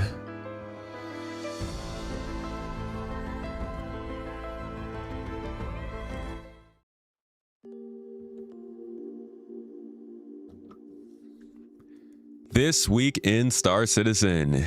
Alien Week is ending. Star Citizen Live happened last week. They just did all their sales, and it's June.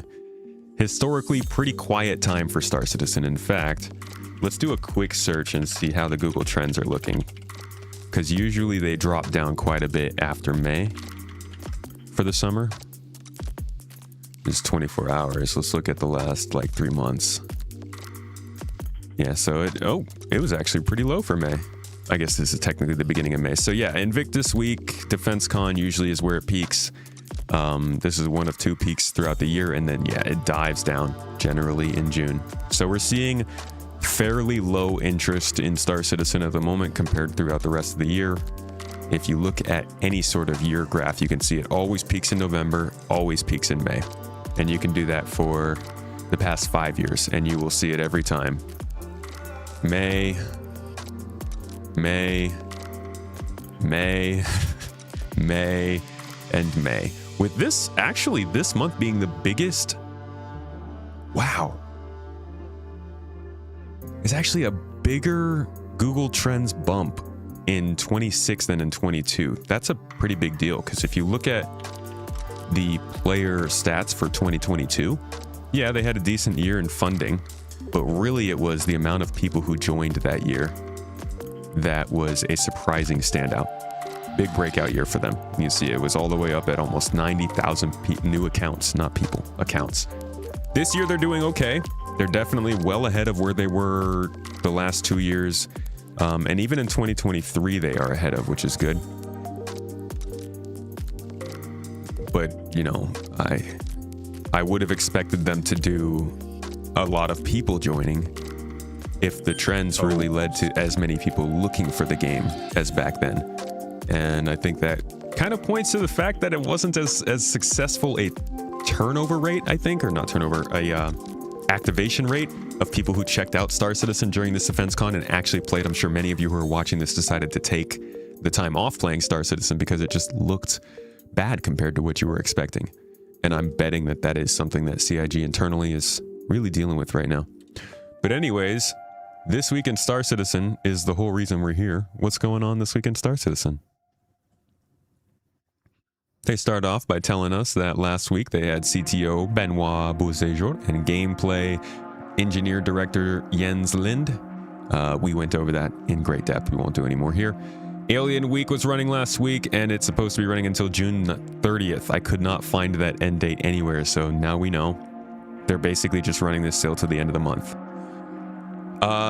What's happening this week? After International Bar Citizen weekend, we're already looking forward to the next Bar Citizen World Tour in Chicago on July. In the meantime, community posted events, Bar Citizen Montpellier. Head over to barcitizen.org, and on Friday, the newsletter. It's a good week. It's exciting. Super fun, kids. Great week. Not much happening. It's June. Not much happens in June. Alien Week is really the only big thing that happens. We won't see anything else, I think, until early July as far as like exciting bits. We'll get some roadmap roundups. We'll get a monthly report. That'll all tell us some information, but as of right now, nothing coming up this week that's going to be of any like major news interest to everybody. So instead, we're probably going to look at some other games this week because I'm hearing some interesting things about Elite Dangerous. Speaking of which, we should go cover that. Hope you got your This Week in Star Citizen information, because there ain't much. See you in the next one. Let's look at Elite Dangerous. I want to see what they're doing with this ship before we finally sign off. The Nomad. Oh, is it already in the actual game? People are already flying it? Thank you. Thank you very much. Did they do like a press release for it or something? Holy crap! Verghost. Brother, wow. 50 freaking subs, dude.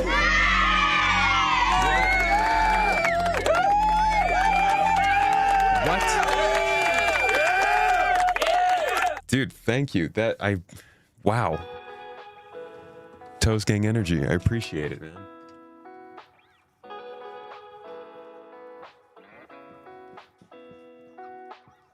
Actually, wait, you subbed with your own. That's 51, not 50. Thank you, my friend. I appreciate you. You enjoying the stream, dude?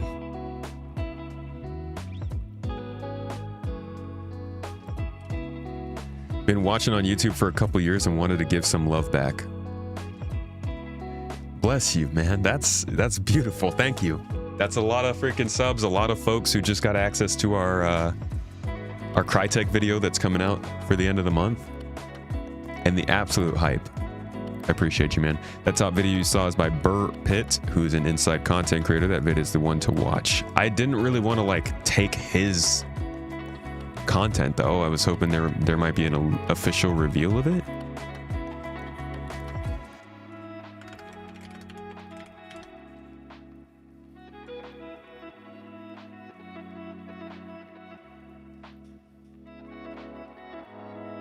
Discover the Nomad. There we go.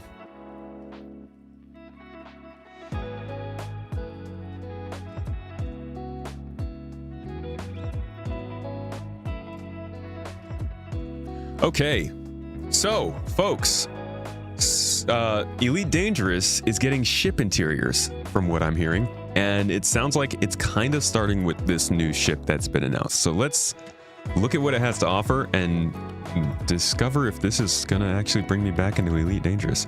This came out on the 2nd of June, so I'm a little bit late here.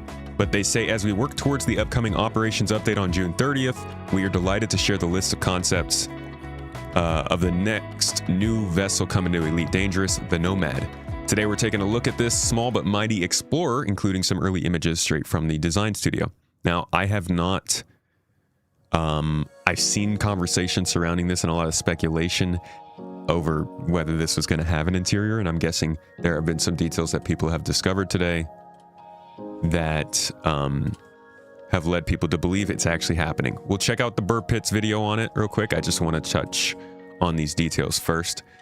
So it looks like this is a new kind of explorer. You can land in your large exploration ship on the planet's surface, but utilizing Nomad, you're now able to choose to leave your main ship above the planet, deploy in the Nomad, and get up close to those harder to reach organics. So it's a snub. We're getting snub ship gameplay. Ships inside of ships in Elite Dangerous. I don't know if that's a thing in the game before, but that's a new angle.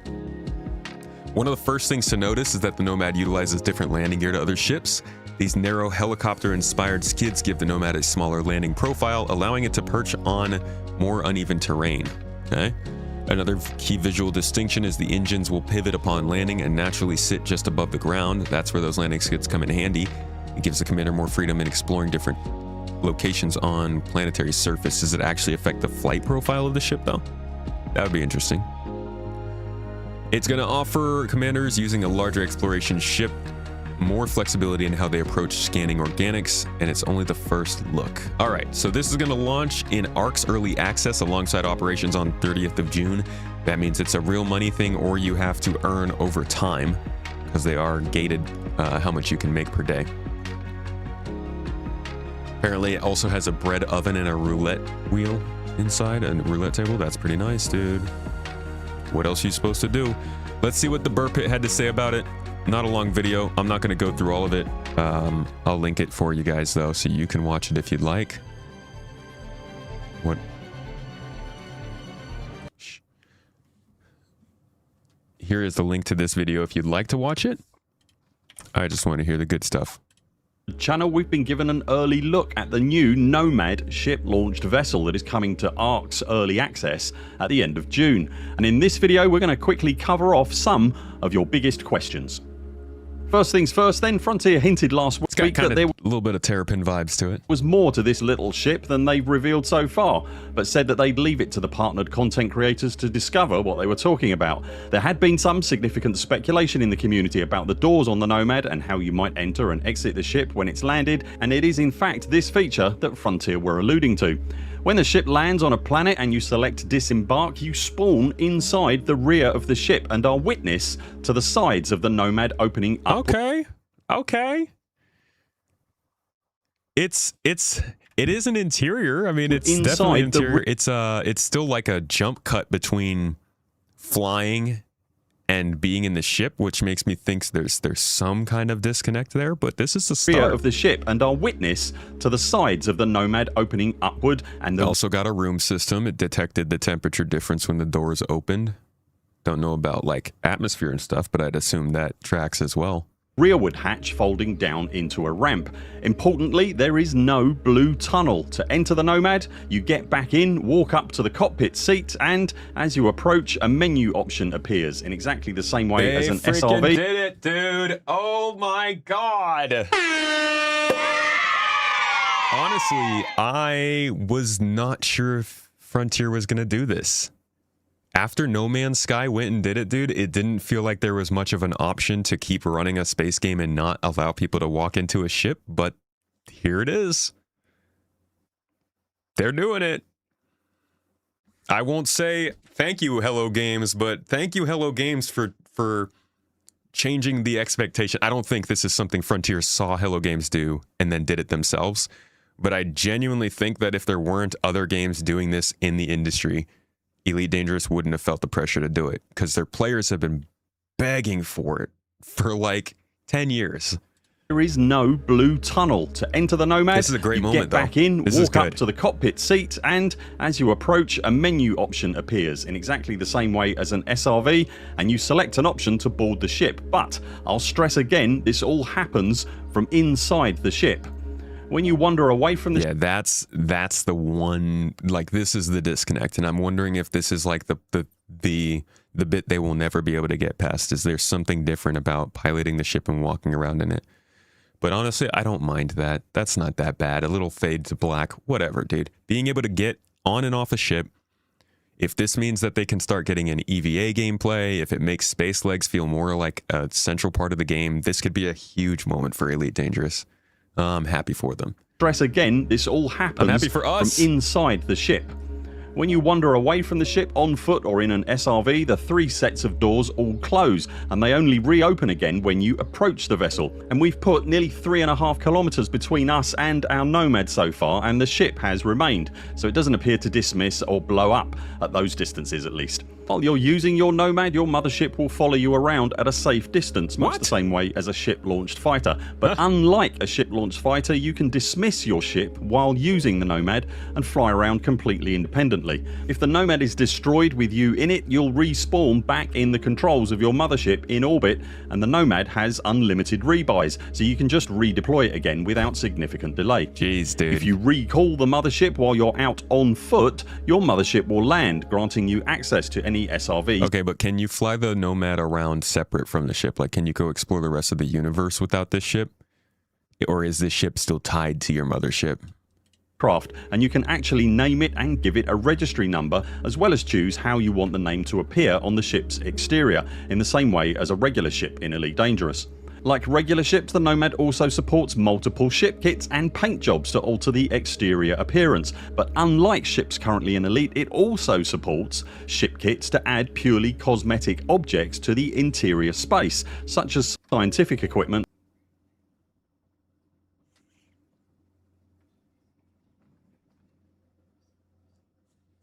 Oof, Star Citizen. Like microscopes and biosample containers, etc. In their communications last week, Frontier stated that the Nomad would need a Mark II vehicle hangar and that access to those vehicle hangars would only be available on the Caspian, the Type 11 and the Panther Clipper. To their credit, having heard the feedback from the player base over the weekend, the Cambridge developers have rolled back the decision and today announced that there will also be a Mark I version of the hangar that can be fitted to the extensive existing pantheon of ships that you can see on screen now. The Mark II hangar will still be an option for the 3 next-gen ships, and it will be lighter and more efficient than the Mark I version needed for the older ships. When the Nomad launches on the 30th of June, it will be available in the base model for $16,500. So the one thing that I'm still not getting from this is if this is a full-on ship or if it is an attachment to the mothership. That's something that I really want to understand. Seeing in chat that it is still linked to the mothership, still tied to it. You don't think it can witch space jump or anything like that? So then in that point, the next question is, just like with snub ships and Star Citizen, how much localized gameplay is there? Are you actually creating enough on a planet to fly around in something like this and visit different locations, or is this just an addition to the ship it's going to be on top of? That's the big question. It would be, but this is something for us to go in and test out whenever it does come out. Well, I guess there's going to be plenty of people already testing this for the next week before it comes out, so maybe we'll watch that. But I'm going to keep an eye on Elite. Like I said, I want to try out Elite Dangerous Mining so we can do a little bit of a comparison to that in Star Citizen. Just see more of what it has to offer. It's an attachment for ships that are compatible with fighter hangars. Okay. And it can't leave atmosphere. Interesting. So maybe not as big a step as I'm hoping, but still a pretty significant moment, I think, for Elite Dangerous. I hope they keep building on this, and this isn't just like a, all right, we got it. That's it. Y'all be happy now. We'll see where they go from here, but a solid update. It's a cheese trick to not do the interiors of ships. Hopefully, I hope they keep building on it. That would be cool. All right, y'all. That's it for me. I'm all done for the day. I know it was such an exciting day. So much gameplay. Yay. We'll be back on Wednesday for actual gameplay, guys. We'll do something interesting. We'll test out the game. We'll get into some trouble. And I'll probably die. It's not a fun stream unless I'm dying. Mostly because I'm just really good at dying. Best deather out there. I'm going to send you all over to another Star Citizen streamer so you can keep the good times rolling. I got to go get my head screwed on straight because I don't know what the heck. There's just so much to think about and talk about and do. I'm going to send you over to who is on. We haven't rated Citizen her in a while. I'm going to send you all over there. Looks like they're doing some ironclad smuggling. Some good fun. Hey, Space Dads Gaming. Great name. Zayeth, it was fantastic seeing you in chat, dude. I hope you are having a good time and enjoying your time back here. Jaybird, thank you so much for modding. Y'all in chat, thank you so much for being amazing individuals and parts of the stream. It's a good time. I'm happy to be back. And I hope to see you guys on Wednesday. Treat yourselves well. Do something you love. Eat something you love today. Give somebody a hug. Take care of yourselves, guys. You're great. You deserve some good things. I'll see you in the next one. 07s.